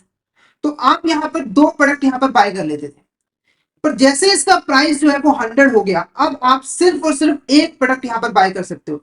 अब यहाँ पर देखो क्या हो रहा है, प्राइस बढ़ा तो डिमांड क्या हो गई, कम हो गई। इसका ऑपोजिट भी हो सकता है, 100 की जगह पे यहाँ पर 25 प्राइस हो गई, तो अब क्या करोगे, आप चार प्रोडक्ट खरीदोगे। तो प्राइस कम हुआ तो क्या हुआ, डिमांड बढ़ गई। ठीक है, तो ये यहाँ पर हमारा क्या पाया जाता है, इनवर्स रिलेशनशिप जो है वो पाया जाता है। अब यहाँ पर फटाफट से आंसर जो है वो देख लेते हैं। तो पहला ऑप्शन क्या कह रहा है, direct relationship between price of commodity and quantity demanded, तो ऐसा नहीं है। And inverse relationship between the price of commodity and the quantity demanded, तो ऑप्शन बी हमारा यहाँ पर क्या होगा, करेक्ट आंसर होगा। ठीक है, तो लॉ ऑफ डिमांड हमें बताएगा कि किसी भी प्रोडक्ट के प्राइस में जब चेंज आएगा तो उसका डिमांड पे क्या इंपैक्ट पड़ेगा। लॉ ऑफ डिमांड के अकॉर्डिंग अगर प्राइस बढ़ता है तो डिमांड कम होगी, प्राइस कम होता है तो डिमांड ज्यादा होगी। Next question, what are the assumption underlying the law of demand. ठीक है, देखो जब भी हम लॉ ऑफ डिमांड को एप्लीकेबल करते हैं ना तो कुछ असम्पशन हमें मान के चलनी है कि ये चीज ही ऐसी होगी। जैसे कि पहले यहाँ पर जो लिखी है, the price of related would remain constant. एक चीज मैं आपको बताऊं, जब आप लॉ ऑफ डिमांड की डेफिनेशन पढ़ोगे ना तो वहां पर लिखा होता है other things being equal. Other things being equal इसका मतलब क्या हुआ कि जो प्राइस के अलावा जो चीजें डिमांड पे इंपैक्ट डालती है ना वो कांस्टेंट होगी, यानी कि उसमें किसी भी तरह का चेंज जो है वो नहीं आएगा। अदर थिंग्स बीइंग कांस्टेंट, यानी कि अगर आपको लॉ ऑफ डिमांड एप्लीकेबल करना है तो आपको ये अज्यूम करके चलना है, ये अजम्पशन लेके चलनी है कि डिमांड को प्राइस के अलावा जितने भी फैक्टर्स इंपैक्ट डालते हैं वो कांस्टेंट रहेंगे, सिर्फ और सिर्फ प्राइस में यहाँ पर चेंज आएगा। वही हमारी यहाँ पर अजम्पशन लिखी है। देखो price of related good constant रहनी चाहिए, ये हमारी पहली assumption है, बिल्कुल ये assumption होती है। उसके बाद the income of consumer remains constant, जो कंज्यूमर उसकी इनकम भी कांस्टेंट होनी चाहिए, इसमें चेंज नहीं होना चाहिए। There is no change in future expectation, जो हमारा कंज्यूमर है उसकी फ्यूचर एक्सपेक्टेशन में भी किसी भी तरह का चेंज नहीं होना चाहिए, यानी कि उसे पहले जो लगता था, जैसे उसे लग रहा है कि प्रोडक्ट का जो प्राइस है वो कांस्टेंट रहेगा, तो वही चीज उसे अभी भी लगनी चाहिए। ऐसा नहीं होना चाहिए कि उसे लग रहा है कि प्राइस बढ़ जाएगा या फिर कम हो जाएगा। तो फ्यूचर एक्सपेक्टेशन में किसी भी तरह का चेंज नहीं आना चाहिए। The taste and preference of the consumer remain constant, तो जो टेस्ट एंड प्रेफरेंस है कंज्यूमर का, जो उसे पहले चीज पसंद लगती थी वही अभी भी पसंद है, वो कांस्टेंट रहेगी। तो option D is the correct answer. तो ये सारी की सारी असम्पशन आपको मानकर चलनी होती है। ये सारी चीजें किसी ना किसी तरीके से डिमांड पे इंपैक्ट डालती हैं। ठीक है, तो हमें मान के चलना है कि ये कांस्टेंट रहेगी, सिर्फ और सिर्फ प्राइस में चेंज आएगा, और अगर इसमें से किसी भी में चेंज आ गया तो लॉ ऑफ डिमांड एप्लीकेबल नहीं होगा। नेक्स्ट क्वेश्चन देखो, the demand for product X increases with increase in the price of product Y, then product X is. ठीक है, तो एक प्रोडक्ट एक्स है और एक प्रोडक्ट वाई है। हमारा जो प्रोडक्ट वाई है जब उसके प्राइस इंक्रीज हो रहे हैं तो जो प्रोडक्ट एक्स है उसकी डिमांड इंक्रीज हो रही है, तो प्रोडक्ट एक्स यहाँ पर कौन सा प्रोडक्ट होगा, ऑप्शन है substitute good, complementary goods, combined good और बोथ बी एंड सी। तो इसका जो आंसर है वो है ऑप्शन है substitute good is the correct answer. अब ये सब्स्टिट्यूट गुड होता क्या है? तो सब्स्टिट्यूट गुड्स ऐसे गुड्स होते हैं जिसको हम एक दूसरे की जगह पे यूज कर सकते हैं। जैसे एग्जांपल के लिए T and coffee. T and coffee, जैसे सुबह सुबह हमें क्या चाहिए, चाय चाहिए होती है या फिर कॉफी चाहिए होती है। तो मान के चलो अगर आप चाय पीते हो, अगर आप चाय पीते हो तो किसी दिन अगर आपको चाय नहीं मिली तो उसकी जगह पे आप कॉफी पी सकते हो, बिल्कुल पी सकते हो। तो सब्स्टिट्यूट गुड्स ऐसे गुड्स हैं जिसको हम एक दूसरे की जगह पे यूज कर सकते हो, अगर वो नहीं मिली तो हम दूसरी यहाँ पर यूज कर लेंगे। अब देखो होता क्या है कि अगर सब्स्टिट्यूट गुड्स के प्राइस में चेंजेस आते हैं, जैसे अगर मान के चलो हम टी की एग्जांपल है, अगर हम यहाँ पर टी की एग्जांपल है तो टी का प्राइस है 50, कॉफी का प्राइस है 100, इसकी डिमांड है यहाँ पर 100, इसकी डिमांड है 50। मान के चलो अजम्पशन लेके चलो, ठीक है। अब मान के चलो ये हमारा क्या है, एक्स प्रोडक्ट है, ये हमारा क्या है यहाँ पर एक्स प्रोडक्ट है, और ये है हमारा यहाँ पर वाई प्रोडक्ट है, ठीक है। तो वाई जो प्रोडक्ट है उसके प्राइस हो गए इंक्रीज, प्राइस हो गए इंक्रीज, मान के चलो ये 200 हो गया, ठीक है। अब देखो पहले इसके 50 लोग डिमांड करते थे, अब क्योंकि ये महंगी हो गई है तो अब ये कॉफी अफोर्ड नहीं कर पा रहे, अब ये कहाँ पे शिफ्ट हो रहे हैं, चाय पे। मान के चलो 50 में से 25 ऐसे लोग थे जो कि चाय पे शिफ्ट हो गए, यानी कि वो चाय पीने लगे, तो यहाँ पर इसकी डिमांड कितनी हो गई, 125। अगर आप देखो हुआ क्या कि प्रोडक्ट वाई के प्राइस में जब चेंज आया, क्या चेंज आया कि वो इंक्रीज हो गया, तो इसकी जो डिमांड है वो ऑटोमेटिकली 25 से क्या हो गई, इंक्रीज हो गया। और ये होता है सब्स्टिट्यूट गुड्स की केस में। दूसरी हमारी गुड्स होती है कॉम्प्लीमेंट्री गुड्स। कॉम्प्लीमेंट्री गुड्स क्या होती है? कॉम्प्लीमेंट्री गुड्स ऐसी गुड्स होती है जिसको हम एक दूसरे के साथ में यूज कर सकते हैं। जैसे एग्जांपल में car and petrol, car and petrol. अगर आपने कार खरीदी है तो आपको पेट्रोल चाहिए, बिना पेट्रोल के आप कार तो चला ही नहीं सकते हो, ठीक है। तो ये क्या है, कॉम्प्लीमेंट्री गुड्स होती है। अब इसका भी इम्पैक्ट पड़ता है, जैसे अगर मैं एग्जांपल यहाँ पर कार की, तो अगर यहाँ पर कार के जो प्राइसेस हैं वो इंक्रीज होंगे तो जो पेट्रोल है उनके प्राइसेस कम हो जाएंगे। क्यों कम हो जाएंगे? देखो अगर कार के प्राइसेस इंक्रीज हो गए तो कार की डिमांड कम हो जाएगी, डिमांड कम होने की वजह से पेट्रोल की भी डिमांड यहाँ पर कम हो जाएगी, ठीक है।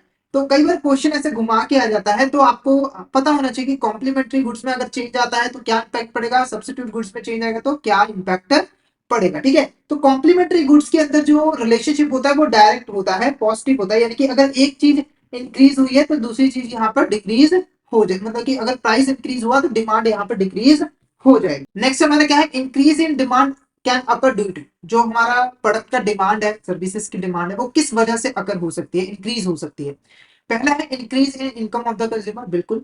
अगर कंज्यूमर की इनकम जो है वो इंक्रीज हो गई है तो ऑब्वियसली बात है उसकी डिमांड भी इंक्रीज हो जाएगी। जैसे अगर किसी पर्सन के पास पहले तनख्वाह जो थी उसकी 20,000 होती थी, 20,000 होती थी, तो वो सिर्फ यहाँ पर मान के चलो एक बाइक यहाँ पर अफोर्ड जो है वो करता था, पर उसकी सैलरी अब क्या हो गई, यहाँ पर डबल हो गई है, तो अब वो दो बाइक भी आराम से अफोर्ड जो है वो कर सकता है, वो डिमांड कर सकता है अगर उसकी जरूरत पड़ी हो, ठीक है। तो वो अपने ब्रदर के लिए यहाँ पर खरीद सकता है। कहने का मतलब क्या है कि अगर जब पैसे आ जाते हैं तो हम ज्यादा खर्च करना शुरू कर देते हैं ना। तो अगर पहले कोई चीज हम एक खरीदते थे क्योंकि पैसे कम थे, पैसे ज्यादा हो गए तो हम उसको दो खरीदने लग जाएंगे, ठीक है। उसके बाद है increase in the price of complementary goods. अगर हमारे जो कॉम्प्लीमेंट्री गुड्स है उसके प्राइस इंक्रीज हो गए तो क्या डिमांड इंक्रीज होती? नहीं। मैंने एग्जांपल दी थी ना आपको, अगर कार के प्राइसेस इंक्रीज हो गए तो कार की डिमांड क्या हो जाएगी, कम हो जाएगी। कार की डिमांड कम हो जाएगी तो पेट्रोल की डिमांड ऑब्वियस ही बात है कम हो जाएगी। तो कॉम्प्लीमेंट्री गुड्स में अगर प्राइस इंक्रीज होता है तो डिमांड इंक्रीज नहीं होती बल्कि डिमांड डिक्रीज हो जाती है। Increase in price of substitutes, ये मैंने ऑलरेडी आपको बताया कि सब्स्टिट्यूट गुड्स में अगर प्राइस इंक्रीज होता है तो सामने वाले प्रोडक्ट का डिमांड इंक्रीज हो जाता है। तो both A and C is a correct answer, both A and C is a correct answer. ये दो सिचुएशन के अंदर जो हमारी डिमांड है वो इंक्रीज होती है।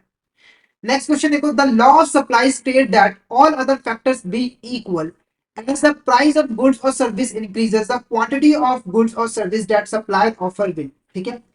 पहले इस क्वेश्चन को समझो। लॉ ऑफ सप्लाई का यहाँ पर क्या मतलब है, लॉ ऑफ सप्लाई जैसे लॉ ऑफ डिमांड था ना, लॉ ऑफ डिमांड था, लॉ ऑफ डिमांड हमें क्या बताता था, किसी भी प्रोडक्ट के प्राइस और उसकी डिमांड में क्या रिलेशनशिप है। ऐसी लॉ ऑफ सप्लाई हमें बताता है किसी भी प्रोडक्ट के प्राइस और उसकी सप्लाई में यहाँ पर क्या रिलेशनशिप है, यानी अगर प्राइस में चेंज आएगा तो उसकी सप्लाई पे क्या इंपैक्ट यहाँ पर पड़ेगा। और लॉ ऑफ सप्लाई हमें बताता है, लॉ ऑफ सप्लाई हमें बताता है कि बाकी जो फैक्टर सप्लाई के ऊपर इंपैक्ट डालते हैं प्राइस के अलावा वो इक्वल रहे, तो हमारा जो प्राइस है और जो सप्लाई है उसके बीच में पॉजिटिव रिलेशनशिप पाया जाता है। कौन सा रिलेशनशिप पाया जाता है? पॉजिटिव या फिर डायरेक्ट रिलेशनशिप पाया जाता है। यानी कि अगर एक चीज बढ़ेगी तो दूसरी चीज भी बढ़ेगी। यानी कि अगर यहाँ पर प्राइसेस हाई हुए तो उससे हमारी सप्लाई भी इंक्रीज होगी, प्राइसेस अगर कम हो जाएंगे तो सप्लाई भी कम हो जाएंगे। ऐसा क्यों होता है? तो देखो, हमारा जो प्रोड्यूसर है, जिसने प्रोडक्ट बनाया है, जो सप्लाई कर रहा है प्रोडक्ट की, उसका मोटिव है प्रॉफिट कमाना। जब प्राइसेस हो जाते हैं हाई तो उसका प्रॉफिट भी हो जाता है हाई, जिसकी वजह से वो सप्लाई ज्यादा करता है। अगर प्राइसेस हो जाते हैं कम तो उसका प्रॉफिट भी हो जाता है कम, जिसकी वजह से वो सप्लाई कम कर देता है। कहता है जब प्राइसेस हाई होंगे तब मैं बेचूंगा, और उस टाइम में सप्लाई क्या हो जाती है? कम हो जाती है। क्वेश्चन पूछ रहा था कि अगर हमारे जो प्राइसेस हैं गुड्स और सर्विसेज के वो इंक्रीज हो जाते हैं तो जो क्वांटिटी है गुड्स और सर्विसेज की सप्लाई की, उस पर क्या इंपैक्ट पड़ेगा? वो कांस्टेंट रहेगा, इंक्रीज होगा, डिक्रीज होगा, या फिर नन ऑफ द अबव? तो option B, increase is a correct answer. Increase is a correct answer. Which of this statement is correct regarding market economy? इसमें से कौन सी ऐसी स्टेटमेंट है जो कि मार्केट इकोनॉमी के रिगार्डिंग यहाँ पर करेक्ट है? ठीक है, तो इकोनॉमी का मतलब आपको पता है, इकोनॉमी एक ऐसा प्लेस है जहां पर हम काम करते हैं, वर्क करते हैं, पैसा कमाते हैं, जिससे हम अपने नीड्स को यहाँ पर फुलफिल करते हैं। जैसे कि अगर एक फार्मर है, वो यहाँ पर अपने खेतों में खेती कर रहा है, फसलें उगा रहा है, ठीक है, तो वो क्या है? प्लेस का नाम क्या है? इकोनॉमी है। वो इकोनॉमी के अंदर यहाँ पर वर्क जो है वो कर रहा है, ताकि वो पैसे कमा के अपने नीड्स को फुलफिल कर पाए।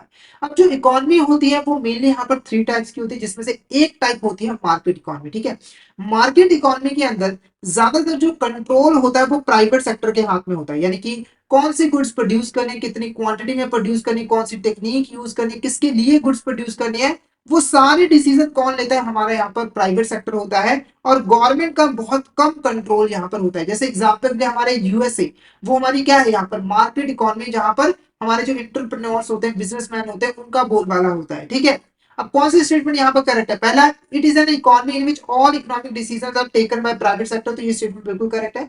मार्केट इकोनॉमी के अंदर इकोनॉमी से रिलेटेड जितने भी इंपॉर्टेंट डिसीजन है वो प्राइवेट सेक्टर ही यहाँ पर लेता है। The decision is based on the demand and supply forces in the market. उनके जो डिसीजन होते हैं वो बेसिकली डिमांड एंड सप्लाई के ऊपर डिपेंड करते हैं। यानी कि जिस प्रोडक्ट की डिमांड है, जिस जितनी सप्लाई है, उसके बेस पर भी वो डिसीजन लेंगे कि कौन सा प्रोडक्ट बनाना है, कितनी क्वांटिटी में बनाना है। There is a profit motive behind every economic activity. ये भी स्टेटमेंट बिल्कुल करेक्ट है। प्राइवेट सेक्टर का जो मेन मोटिव होता है वो प्रॉफिट कमाना होता है। तो जितने भी वो इकोनॉमिक एक्टिविटी परफॉर्म करते हैं वहां से वो प्रॉफिट अर्न करना चाहते हैं। Economic resources are owned by government and are used for public interest, तो ये गलत है। जितने भी इकोनॉमिक रिसोर्सेज होते हैं उसको प्राइवेट सेक्टर ही ओन करता है, और वो अपने प्रॉफिट मोटिव के लिए उसको यूज करता है। यानी कि पब्लिक इंटरेस्ट के लिए उसका ज्यादा रुझान नहीं होता है। तो हमारा जो आंसर रहेगा वो रहेगा, यहाँ पे थर्ड कर लीजिए, यहाँ पर थोड़ी सी मिस्टेक है। तो हमारा फर्स्ट सेकंड थर्ड ये तीनों स्टेटमेंट करेक्ट है, चौथी स्टेटमेंट हमारी यहाँ पर क्या है? गलत है। ठीक है, नेक्स्ट क्वेश्चन देखो, which economic system prioritize social welfare and government control over production? किस इकोनॉमिक सिस्टम के अंदर सोशल वेलफेयर को ज्यादा प्रायोरिटी दी जाती है और गवर्नमेंट का पूरा कंट्रोल होता है प्रोडक्शन के ऊपर? ऑप्शन है market economy, command economy, mix economy, free market economy. तो option B, command economy is the correct answer. इसको हम सोशलिस्ट इकोनॉमी भी यहाँ पर कहते हैं। यहाँ पर जितने भी इकोनॉमिक डिसीजंस होते हैं वो लेता है हमारा गवर्नमेंट। जैसे कि हमारा यहाँ पर चाइना वगैरह हो गया, वहां पर जितने भी इकोनॉमिक डिसीजंस है उनके ऊपर कंट्रोल सबसे ज्यादा किसका होता है? हमारी गवर्नमेंट का यहाँ पर होता है। ठीक है, कौन से प्रोडक्ट बनाने हैं, कितनी क्वांटिटी में बनाने हैं, और इनका मेन मोटिव क्या होता है? कि सोसाइटी की ज्यादा से ज्यादा वेलफेयर करना है। जितने भी रिसोर्सेज होते हैं उनके ऊपर ऑनरशिप किसकी होती है? हमारी प्राइवेट सेक्टर, गवर्नमेंट की होती है। ठीक है, mixed economy can be seen as combination of. Mixed economy किस चीज का कॉम्बिनेशन होता है? ऑप्शन है command and socialist economy, market and command economy, traditional and modern economy, या फिर ऑल ऑफ द अबव। तो option B is the correct answer. ठीक है, इंडिया के अंदर मिक्स्ड इकोनॉमी पाई जाती है। मिक्स्ड इकोनॉमी एक ऐसी इकोनॉमी होती है जहां पर मार्केट और कमांड इकोनॉमी दोनों के ही करेक्टरिस्टिक्स पाए जाते हैं। यानी कि जो भी इकोनॉमिक डिसीजन होते हैं उनको प्राइवेट और गवर्नमेंट सेक्टर दोनों मिलकर लेते हैं। प्रॉफिट भी कमाना होता है और सोसाइटी का वेलफेयर भी करना होता है। ठीक है, तो दोनों को हम कंबाइन करके मिक्स्ड इकोनॉमी बना देते हैं और इंडिया के अंदर मिक्स्ड इकोनॉमी ही पाई जाती है। नेक्स्ट क्वेश्चन देखो क्या है, the total amount of money circulating in an economy at a specific time is referred as. एक पर्टिकुलर टाइम के ऊपर एक पर्टिकुलर टाइम के ऊपर जो टोटल मनी यहाँ पर सर्कुलेट हो रही होती है एक इकोनॉमी के अंदर, उसे हम क्या कहते हैं? ऑप्शन है national debt, inflation rate, money supply या फिर इंटरेस्ट रेट। तो money supply is the correct answer. जैसे एग्जांपल के अगर हम 2024 की बात करें तो पूरी इकोनॉमी के अंदर जितना भी पैसा सर्कुलेट हो रहा है, लोगों के पास है, बैंकों के पास है, वो हमारा मनी सप्लाई जो है वो कहलाएगा। मान के चलो हमारा यहाँ पर 1000 करोड़ है, ठीक है, तो ये हमारा क्या कहलाएगा, इस टाइम पे मनी सप्लाई कितनी है हमारी इकोनॉमी के अंदर? 1000 करोड़। नेक्स्ट क्वेश्चन देखो, विच component of the money supply is not included in the M1। ठीक है, तो सबसे पहले ये M1 है क्या, उसको समझ लो। तो मनी सप्लाई को मेजर करने के हमारे पास कई सारे तरीके होते हैं। जैसे कि कई बार आपने देखा होगा कि किसी को, मतलब किसी को कम इंफॉर्मेशन चाहिए होती है, किसी को बहुत ज्यादा इंफॉर्मेशन चाहिए होती है, किसी को ओवरऑल इंफॉर्मेशन चाहिए होती है। जैसे एग्जाम्पल ले, किसी पर्सन को अगर किसी फैक्ट्री में जाता है तो उसे जानना है कि सेल्स डिपार्टमेंट में कितने एम्प्लॉयज है, किसी को जानना है कि प्रोडक्शन डिपार्टमेंट में कितने एम्प्लॉयज है, किसी को जानना है कि प्रोडक्शन और सेल्स के मिला के टोटल कितने डिपार्टमेंट है, उनको कितनी वेजेस यहाँ पर दी जाती है, वो भी जानना है। ऐसे ही मनी सप्लाई के केस में भी होता है, किसी को जानना है कि पब्लिक के पास कितना पैसा पड़ा हुआ है, किसी को जानना है कि बैंकिंग सिस्टम के पास कितना पैसा पड़ा हुआ है। तो मनी सप्लाई को मेजर करने के लिए हमने अलग अलग यहाँ पर मेजर्स बनाए हैं। टोटल हमारे 4 मेजर्स हैं। टोटल हमारे यहाँ पर 4 मेजर्स है। पहला आता है नैरो मनी, जिसको हम N1 कहते हैं। नैरो मनी के अंदर सबसे पहली चीज आती है currency with the public. Public के पास जो भी करेंसी है उसे इंक्लूड किया जाता है। उसके बाद बैंक के पास जो भी डिमांड डिपॉजिट्स है बैंकिंग सिस्टम के अंदर वो इंक्लूड किए जाते हैं। और जो भी डिपॉजिट्स यहाँ पर आरबीआई के पास बैंक ने करवाए हैं वो इंक्लूड होते हैं। इन सभी को जो हम टोटल कर देते हैं तो हमारा नैरो मनी आ जाता है। उसके बाद है M2। M2 के अंदर जो भी चीजें M1 के अंदर आती है वो तो इंक्लूड होते हैं, साथ के साथ जो सेविंग डिपॉजिट्स हैं पोस्ट ऑफिस के अंदर वो भी हम यहाँ पर इंक्लूड कर लेते हैं। ब्रॉड मनी के केस में जो चीजें M1 के अंदर आते हैं वो इंक्लूड करते हैं, साथ के साथ जो टाइम डिपॉजिट है बैंकिंग सिस्टम के अंदर हम उसे भी इंक्लूड कर लेते हैं। अगर हम M4 की बात करें तो M4 में M3 में जो चीजें आती है वो सब चीजें हम इंक्लूड करते हैं, साथ के साथ जो ऑल डिपॉजिट्स है पोस्ट ऑफिस सेविंग बैंक उसे भी हम इंक्लूड करते हैं। बस नेशनल सेविंग सर्टिफिकेट को हम बाहर कर देते हैं। यानी कि M4 के अंदर सारा का सारा जो पैसा है वो यहाँ पर आ जाता है। अब क्वेश्चन के ऊपर देखते हैं। क्वेश्चन क्या रहा था कि जो हमारा M1 है नैरो मनी, उसके अंदर कौन सी चीज यहाँ पर इंक्लूड नहीं होती है? तो आंसर क्या होगा? Time deposit. क्या है? टाइम डिपॉजिट, क्योंकि ये यहाँ पर हमारा M3 में जाके जो है वो इंक्लूड होता है, M1 में इंक्लूड नहीं होता है। नेक्स्ट क्वेश्चन देखो क्या है, the central bank of a country can influence the money supply through various tool, which of the following is not a tool used for this purpose. हमारा जो सेंट्रल बैंक है वो यहाँ पर मनी सप्लाई को कंट्रोल करता है, उसको इन्फ्लुएंस करता है डिफरेंट डिफरेंट टूल्स का यूज करके। इसमें से ऐसा कौन सा टूल है जो कि सेंट्रल बैंक यूज नहीं करता है? पहला, open market operations, reserve requirements for bank, setting interest rate या फिर implementing price control on goods. तो option D is the correct answer. मतलब कि गुड्स की प्राइस को कंट्रोल करके मनी सप्लाई को कंट्रोल नहीं करता है आरबीआई, बल्कि open market operation. Open market operation के अंदर जो आरबीआई है वो गवर्नमेंट की सिक्योरिटीज की सेल परचेज करके मनी सप्लाई को कंट्रोल करता है। ठीक है, रिजर्व रिक्वायरमेंट के अंदर वो बैंक को सीआरआर एसएलआर मेंटेन करने को कहता है। इंटरेस्ट रेट के अंदर वो इंटरेस्ट रेट यहाँ पर सेट करता है ताकि जो बोरोविंग है उसको सस्ती या फिर महंगी करके जो लैंडिंग एक्टिविटीज है उसको कम या ज्यादा करके मनी सप्लाई को कम या ज्यादा किया जा सके। नेक्स्ट क्वेश्चन क्या है, what is the term used to describe the recurring fluctuation in economic activity over time. कौन सी ऐसी टर्म है जो कि यहाँ पर डिस्क्राइब करती है recurring fluctuation in economic activity over the time? यानी कि अगर हम ओवर द टाइम बात करें तो हमारी जो इकोनॉमिक एक्टिविटीज है उसमें जो बार बार फ्लक्चुएशंस आती है, कभी इकोनॉमी अप ज्यादा हो गई, कभी कभी इकोनॉमी डाउन हो गई, तो उसे हम क्या कहते हैं? Economic boom, market fluctuation, business cycle या फिर मार्केट करेक्शन। तो option C business cycle is the correct answer. Business cycle is the correct answer. कई बार इसका जो डायग्राम बनता है वो इस तरह का बनता है, कभी देखो हमारी जो इकोनॉमी है वो पूरी अप पे है, फिर डाउन हो जाती है, फिर अप पे हो जाती है, फिर डाउन पे यहाँ पर हो जाती है, और ये बार बार होता ही रहता है। और इस चीज को हम क्या कहते हैं? Business cycle. क्या कहते हैं हम इसको? Business cycle. जैसे आप नॉर्मल कोई बिजनेस करो तो कभी बिजनेस पीक पे होता है, कभी बहुत ज्यादा डाउन हो जाता है, तो ये चीजें चलती रहती है, इसी को हम बिजनेस साइकिल जो है वो कहते हैं। नेक्स्ट क्वेश्चन क्या है, which of the following is not a typical characteristics of a business cycle. इसमें से कौन सा हमारा टिपिकल कैरेक्टरिस्टिक्स नहीं होता है बिजनेस साइकिल का? पहला है business cycle is chronic, synchronic. Business cycle is synchronic. इसका क्या मतलब होता है कि हमारा जो बिजनेस साइकिल होता है ना वो एक ही टाइम पर मल्टीपल सेक्टर के अंदर चल रहा होता है। यानी कि बिजनेस साइकिल के अंदर जो भी फ्लक्चुएशन आती है वो एक ही टाइम पे मल्टीपल सेक्टर के अंदर भी फ्लक्चुएशन जो है वो आती रहती है। यानी कि एक सेक्टर में जब फ्लक्चुएशन होती है तो उसका इम्पैक्ट बाकी सेक्टर्स पे भी पड़ता है और वहां पर भी फ्लक्चुएशन जो है वो स्टार्ट हो जाती है।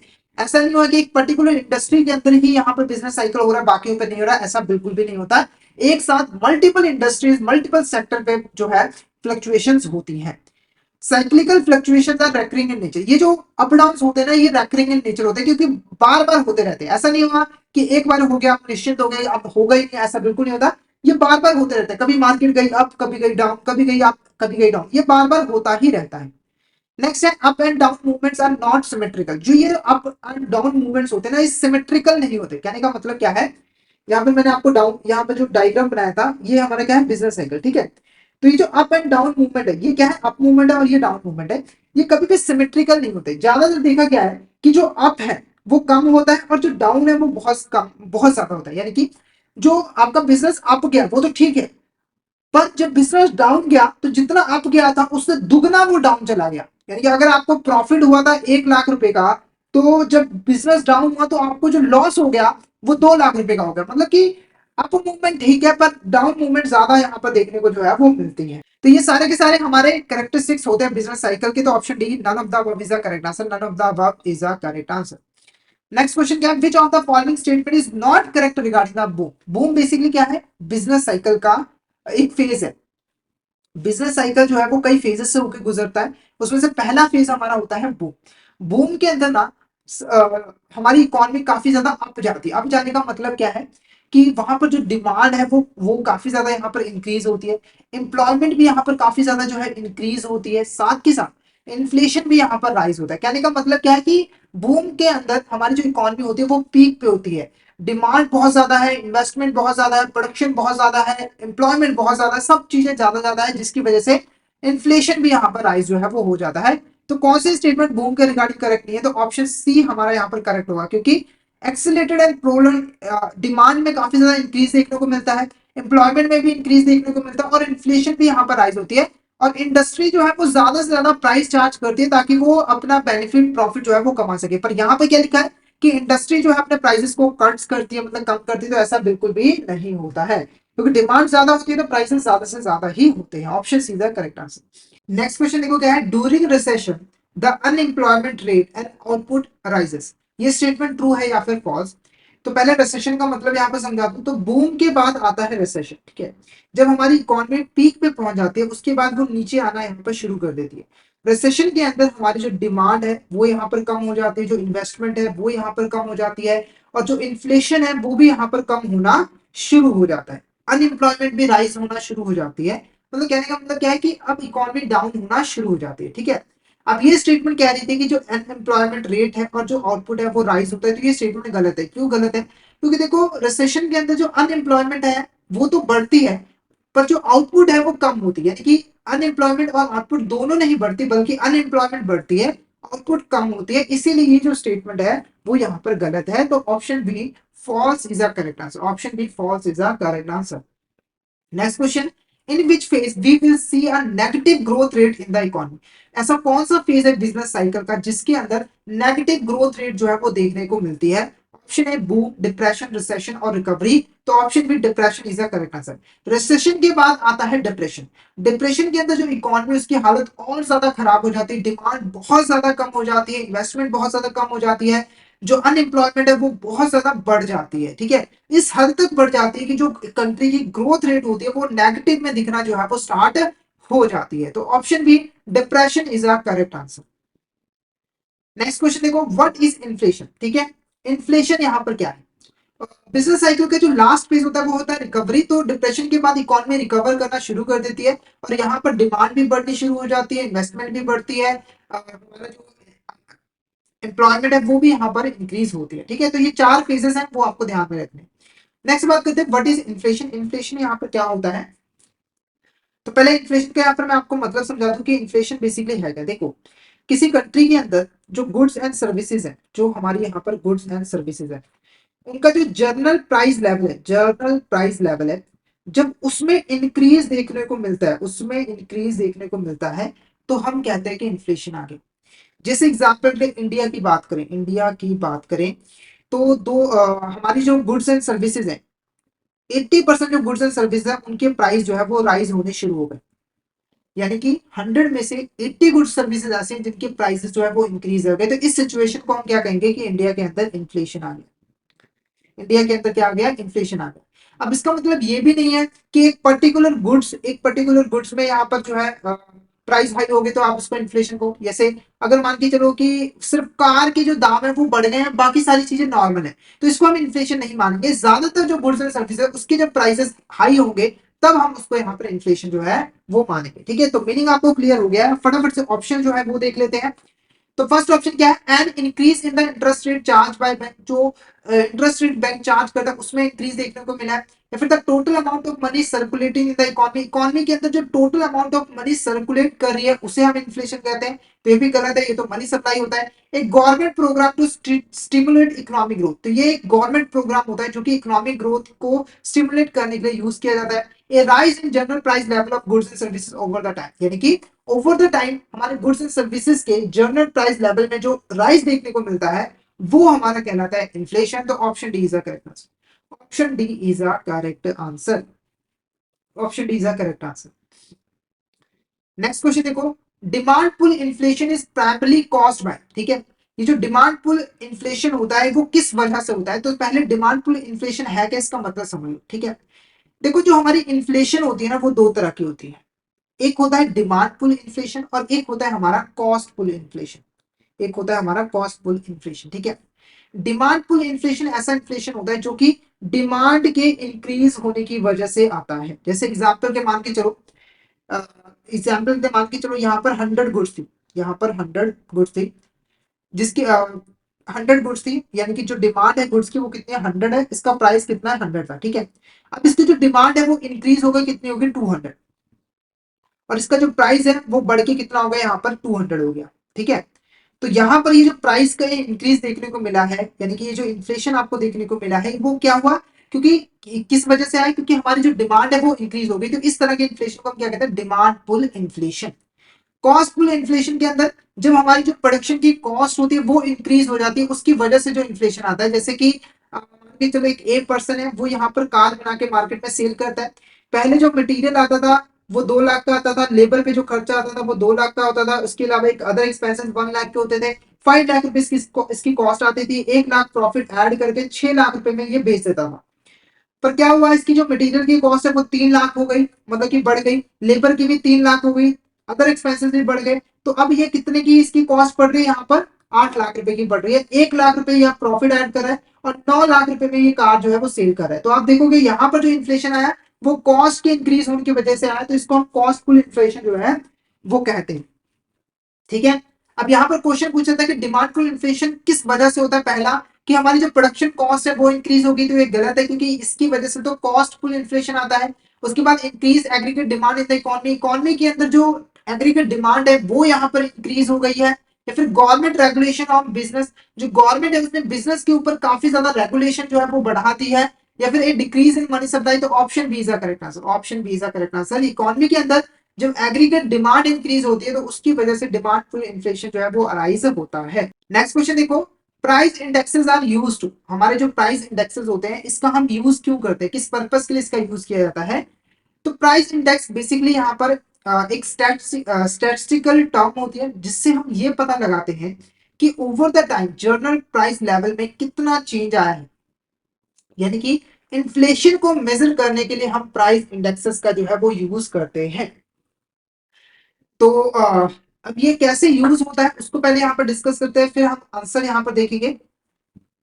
तो जब भी हमें इन्फ्लेशन रेट कैलकुलेट करना होता है कि कंट्री के अंदर इन्फ्लेशन कितना है, तो उसके लिए हमें दो प्राइस इंडेक्स चाहिए होते हैं। एक होता है करंट प्राइस इंडेक्स और एक होता है हमारा यहाँ पर बेस प्राइस इंडेक्स। ठीक है, करंट प्राइस इंडेक्स वो प्राइस इंडेक्स होता है जहां पर हम इन्फ्लेशन को कैलकुलेट कर रहे होते हैं। जैसे अगर आप 2018 में इन्फ्लेशन को कैलकुलेट करो तो उसका जो प्राइस इंडेक्स है उसको करंट प्राइस इंडेक्स कहते हैं। बेस प्राइस इंडेक्स वो इंडेक्स होता है जिससे हम कंपैरिजन कर रहे होते हैं। जैसे कि अगर आप जानना चाहते हो कि 2016 से 2018 तक कितना यहाँ पर महंगाई हुई है, इन्फ्लेशन इंक्रीज हुई है, तो 2016 का जो प्राइस इंडेक्स होगा वो हमारा बेस प्राइस इंडेक्स होगा। ठीक है, तो इसका फॉर्मूला आपको पता लगी गया है, current price index minus base price index divided by base price index into 100। ठीक है, तो यहाँ पर सोल्यूशन क्या है, करंट प्राइस इंडेक्स हमारे पास गिवन है 180 का, बेस प्राइस इंडेक्स गिवन है 150 का।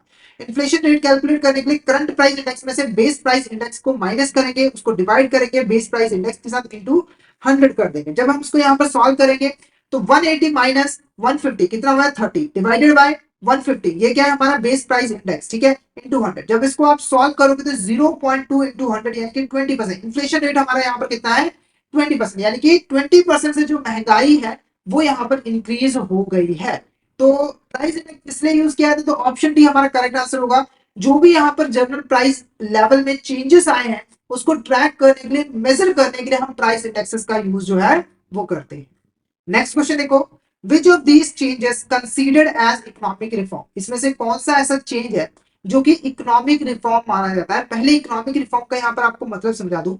इकोनॉमिक रिफॉर्म का मतलब होता है जब हम अपनी इकोनॉमी में कुछ मेजर चेंजेस करते हैं, जैसे हमारी जो इकोनॉमिक स्ट्रैटेजीज थी, हमारे जो प्लान्स थे, उसमें जब हम कोई मेजर चेंज करते हैं तो वो हमारा इकोनॉमिक रिफॉर्म कहलाता है। इकोनॉमिक रिफॉर्म करने का जो पर्पस होता है वो यही होता है कि हम अपनी इकोनॉमी की यहाँ पर ग्रोथ कर सके। जैसे 1991 के अंदर इंडिया के अंदर इकोनॉमिक रिफॉर्म किए गए, क्योंकि 1991 से पहले जो हमारी पॉलिसीज थी, जो हमारी स्ट्रैटेजीज थी इकोनॉमी को चलाने की, वो अच्छी नहीं थी, जिसकी वजह से हमारी इकोनॉमी की हालत इतनी ज्यादा खराब हो गई थी कि 1991 में हमें इकोनॉमिक रिफॉर्म करने की जरूरत पड़ी। जैसे एग्जाम्पल के लिए हमने ग्लोबलाइजेशन किया। पहले हम दूसरे देशों के साथ ज्यादा ट्रेड नहीं करते थे, पर 1991 के बाद हमने दूसरे देशों के साथ ट्रेड करना स्टार्ट कर दिया।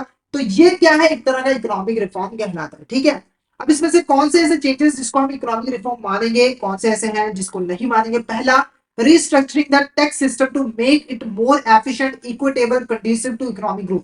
हमने अपना जो टैक्स सिस्टम है उसको रीस्ट्रक्चर किया ताकि हम इकोनॉमिक ग्रोथ यहाँ पे ज्यादा से ज्यादा कर सके। तो ये इकोनॉमिक चेंज होता है, ये इकोनॉमिक रिफॉर्म कंसीडर किया जाएगा। उसके बाद removing excessive regulations restriction in industry to encourage competition and innovation. तो हमने क्या किया, जो एक्सेसिव रेगुलेशन से रिस्ट्रिक्शन थे इंडस्ट्रीज के ऊपर, उसको रिमूव कर दिया ताकि ज्यादा से ज्यादा लोग उस इंडस्ट्री में एंटर करें, कंपटीशन इंक्रीज हो, इनोवेशन हो। तो ये भी हमारा इकोनॉमिक रिफॉर्म कहलाता है। Next, restructuring the social welfare programme to ensure that benefits are targeted to those need.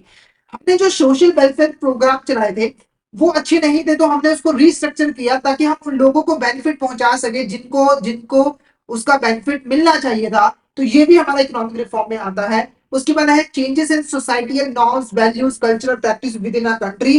तो ये हमारा इकोनॉमिक रिफॉर्म नहीं आता, ये तो सोसाइटी नॉर्म्स आ गए, ये इकोनॉमी के अंदर नहीं आता है। ठीक है, तो ऑप्शन डी हमारे यहाँ पर क्या होगा, करेक्ट आंसर होगा। वैसे सी भी यहाँ पर सेम ही है, पर कोई भी आप टिक कर लीजिए।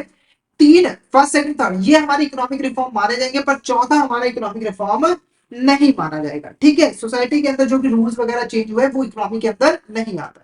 नेक्स्ट क्वेश्चन देखो, the three main pillars of economic reform were. ठीक है, तो जब 1991 के अंदर इंडिया के अंदर इकोनॉमिक रिफॉर्म आए थे तो तीन इंपॉर्टेंट पिलर थे इकोनॉमिक रिफॉर्म में, यानी कि तीन चीजों पे हमने काम किया था, चेंजेस किए थे। वो तीन पिलर कौन से हैं?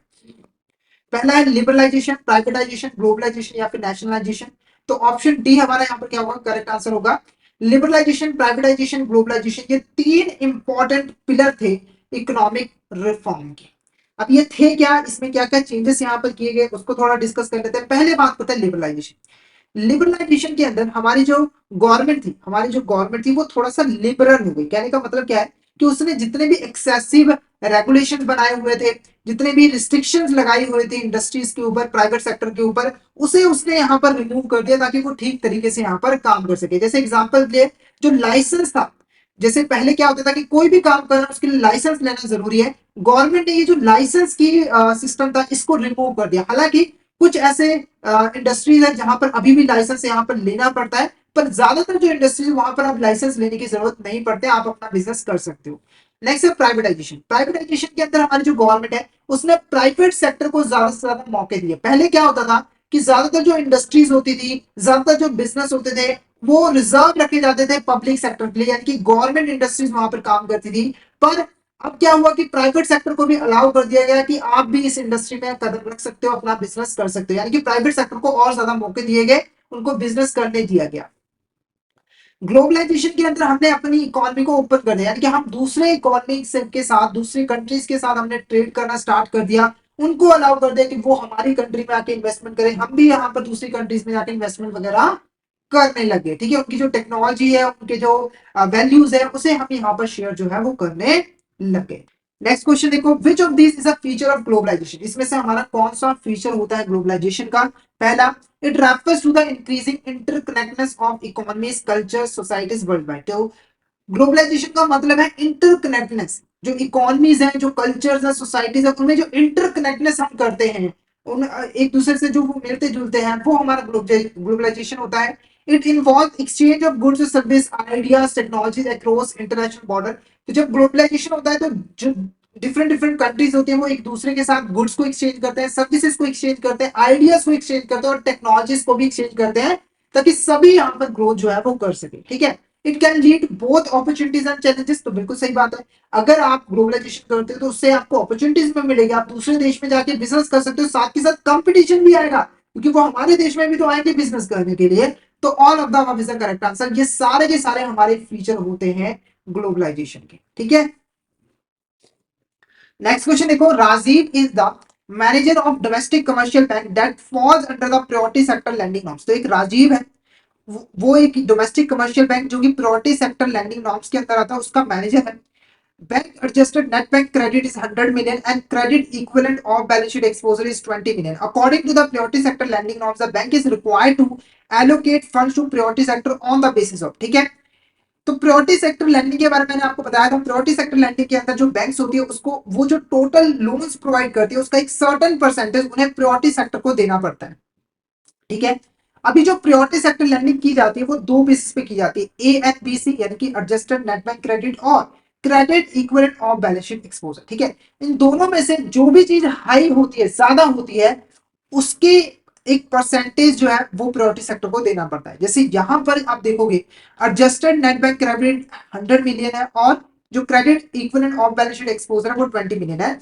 तो इस बैंक को एडजस्टेड नेट बैंक क्रेडिट का एक सर्टेन परसेंटेज जो है प्रायोरिटी सेक्टर को देना पड़ेगा। जैसे 40% है, 40% है, तो जितना भी ए एंड बी सी है उसका 40%, जो है उसे प्रायोरिटी सेक्टर में देना पड़ेगा। अगर यहाँ पर credit equivalent of balance sheet exposure ज्यादा होता, जैसे यहाँ पर 120 मिलियन होता, तो उसे सीईबीओए, ठीक है, इसका यहाँ पर परसेंटेज जो है प्रायोरिटी सेक्टर को देना पड़ता। तो यहाँ पर हमारा ऑप्शन ये करेक्ट रहेगा, यानी कि ये जो बैंक है वो अपने एडजस्टेड नेट बैंक क्रेडिट के अकॉर्डिंग जो है प्रायोरिटी सेक्टर लैंडिंग जो है वो करेगी। नेक्स्ट क्वेश्चन देखो, next question, Rajiv manages a domestic commercial bank and the bank NBFC ANBC is 120 million while its CEBO is 25 million. Explain how the priority sector lending norms affect Rajiv Bank's lending activities. Calculate the minimum amount that bank should allocate to the priority sector based on the provided norms. ठीक है, तो पहली चीज आपको पता लग गई होगी कि डोमेस्टिक कमर्शियल बैंक है तो टोटल लैंडिंग कितनी होगी, 40% की होगी प्रायोरिटी सेक्टर को। किसका होगा, एएनबीसी का, क्योंकि एएनबीएफसी यहाँ पर ज्यादा है। तो टोटल प्रायोरिटी सेक्टर एलोकेशन कितनी होगी, 40% ऑफ एएनबीसी। उसके बाद एग्रीकल्चर के लिए 18%, जिसमें से 10% किसे होगा, मार्जिनल फार्मर्स को, स्मॉल एंड मार्जिनल फार्मर्स को। माइक्रो एंटरप्राइजेस को कितना एलोकेट किया जाएगा, 7.5%, और जो वीकर सेक्शन उनको 12%। तो ये सारी की सारी स्टेटमेंट यहाँ पर करेक्ट है। तो ऑप्शन डी हमारा यहाँ पर क्या होगा, option B is a correct answer. यानी कि जो लैंडिंग है प्रायोरिटी सेक्टर लैंडिंग वो इस तरीके से यहाँ पर की जाएगी। टोटल लैंडिंग होगी 40% की, 18% उसमें से एग्रीकल्चर, जिसमें से 10% स्मॉल एंड मार्जिनल फार्मर को, माइक्रो एंटरप्राइज को 7.5% और वीकर सेक्शन को 12%। क्लियर है आपको?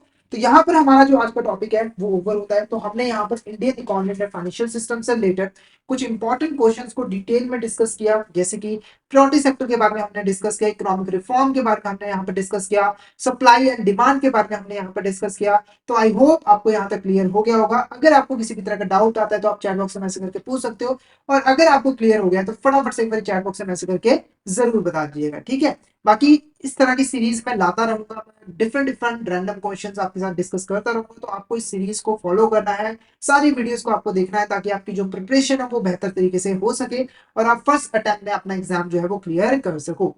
और अगर आप सिस्टमैटिक वे में इंडियन गवर्नमेंट फाइनेंशियल सिस्टम की प्रिपरेशन करना चाहते हैं तो हमारे कोर्स में एनरोल कर लीजिए। जिसके अंदर हम आपको प्रोवाइड करवाते हैं क्वेश्चन वीडियोस जो कि हमारे हिंदी और इंग्लिश लैंग्वेज के मिक्स में अवेलेबल होते हैं। इसी के साथ हम आपको mock test, mega mock test और ई पीडीएफ नोट्स भी प्रोवाइड करते हैं, जिनकी हेल्प से आप इजीली रिवीजन कर सकते हो। और ये जो हमारी लाइव क्लासेस होती हैं वो आपको रिकॉर्डेड फॉर्म में भी मिल जाती है। तो अगर आप सिस्टमैटिक वे में Indian economy, Indian financial system की प्रिपरेशन करना चाहते हो तो फटाफट से हमारे कोर्स में एनरोल कर लीजिए। हमारे जो कोर्सेज हैं वो इजीली एक्सेसिबल है। अगर आप एक एंड्रॉइड यूजर हो तो आईआईपीएफ लर्निंग सेंटर एप्लीकेशन डाउनलोड कर लीजिए गूगल प्ले स्टोर से। और अगर आप एक आईएएस यूजर हो तो माई इंस्टीट्यूट आप डाउनलोड कर लीजिए ऐप स्टोर से। वहां पे आपको रजिस्ट्रेशन कोड यूज करना है GEGKT। तो फटाफट से इन एप्लीकेशन को डाउनलोड कर लीजिए और हमारे कोर्सेज में एनरोल कर लीजिए। और अगर आप अभी हमारे कोर्स में एनरोल करते हो तो आपको लगभग 82% का ऑफ मिल जाता है हमारे कोर्सेज में, जिसके लिए आपको कूपन कोड यूज करना है आशीष। तो फटाफट से इस कूपन कोड का यूज करके हमारे कोर्स में एनरोल कर लीजिए। और हमारे टेलीग्राम चैनल को भी जरूर ज्वाइन कर लीजिए, क्योंकि हम इसमें एग्जाम से रिलेटेड, क्लासेस से रिलेटेड जितने भी इंपॉर्टेंट अपडेट्स हैं वो डालते रहते हैं। और अगर आपको भी किसी भी तरह की क्वेरी आती है तो आप इस चैनल पर मैसेज कर सकते हो। तो फटाफट से हमारे टेलीग्राम चैनल को ज्वाइन कर लीजिए ताकि कोई इंपॉर्टेंट अपडेट आपसे मिस ना हो जाए। इसका लिंक आपको वीडियो के डिस्क्रिप्शन बॉक्स में मिल जाएगा। तो आज के लिए इतना ही। अगर सेशन अच्छा लगा तो सेशन को लाइक कर देना, हमारे चैनल को सब्सक्राइब कर देना और शेयर कर देना अपने फ्रेंड्स के साथ, कलीग्स के साथ, ताकि वो भी इस सेशन का बेनिफिट ले सके। Thank you so much everyone, मिलते हैं नेक्स्ट क्लास में।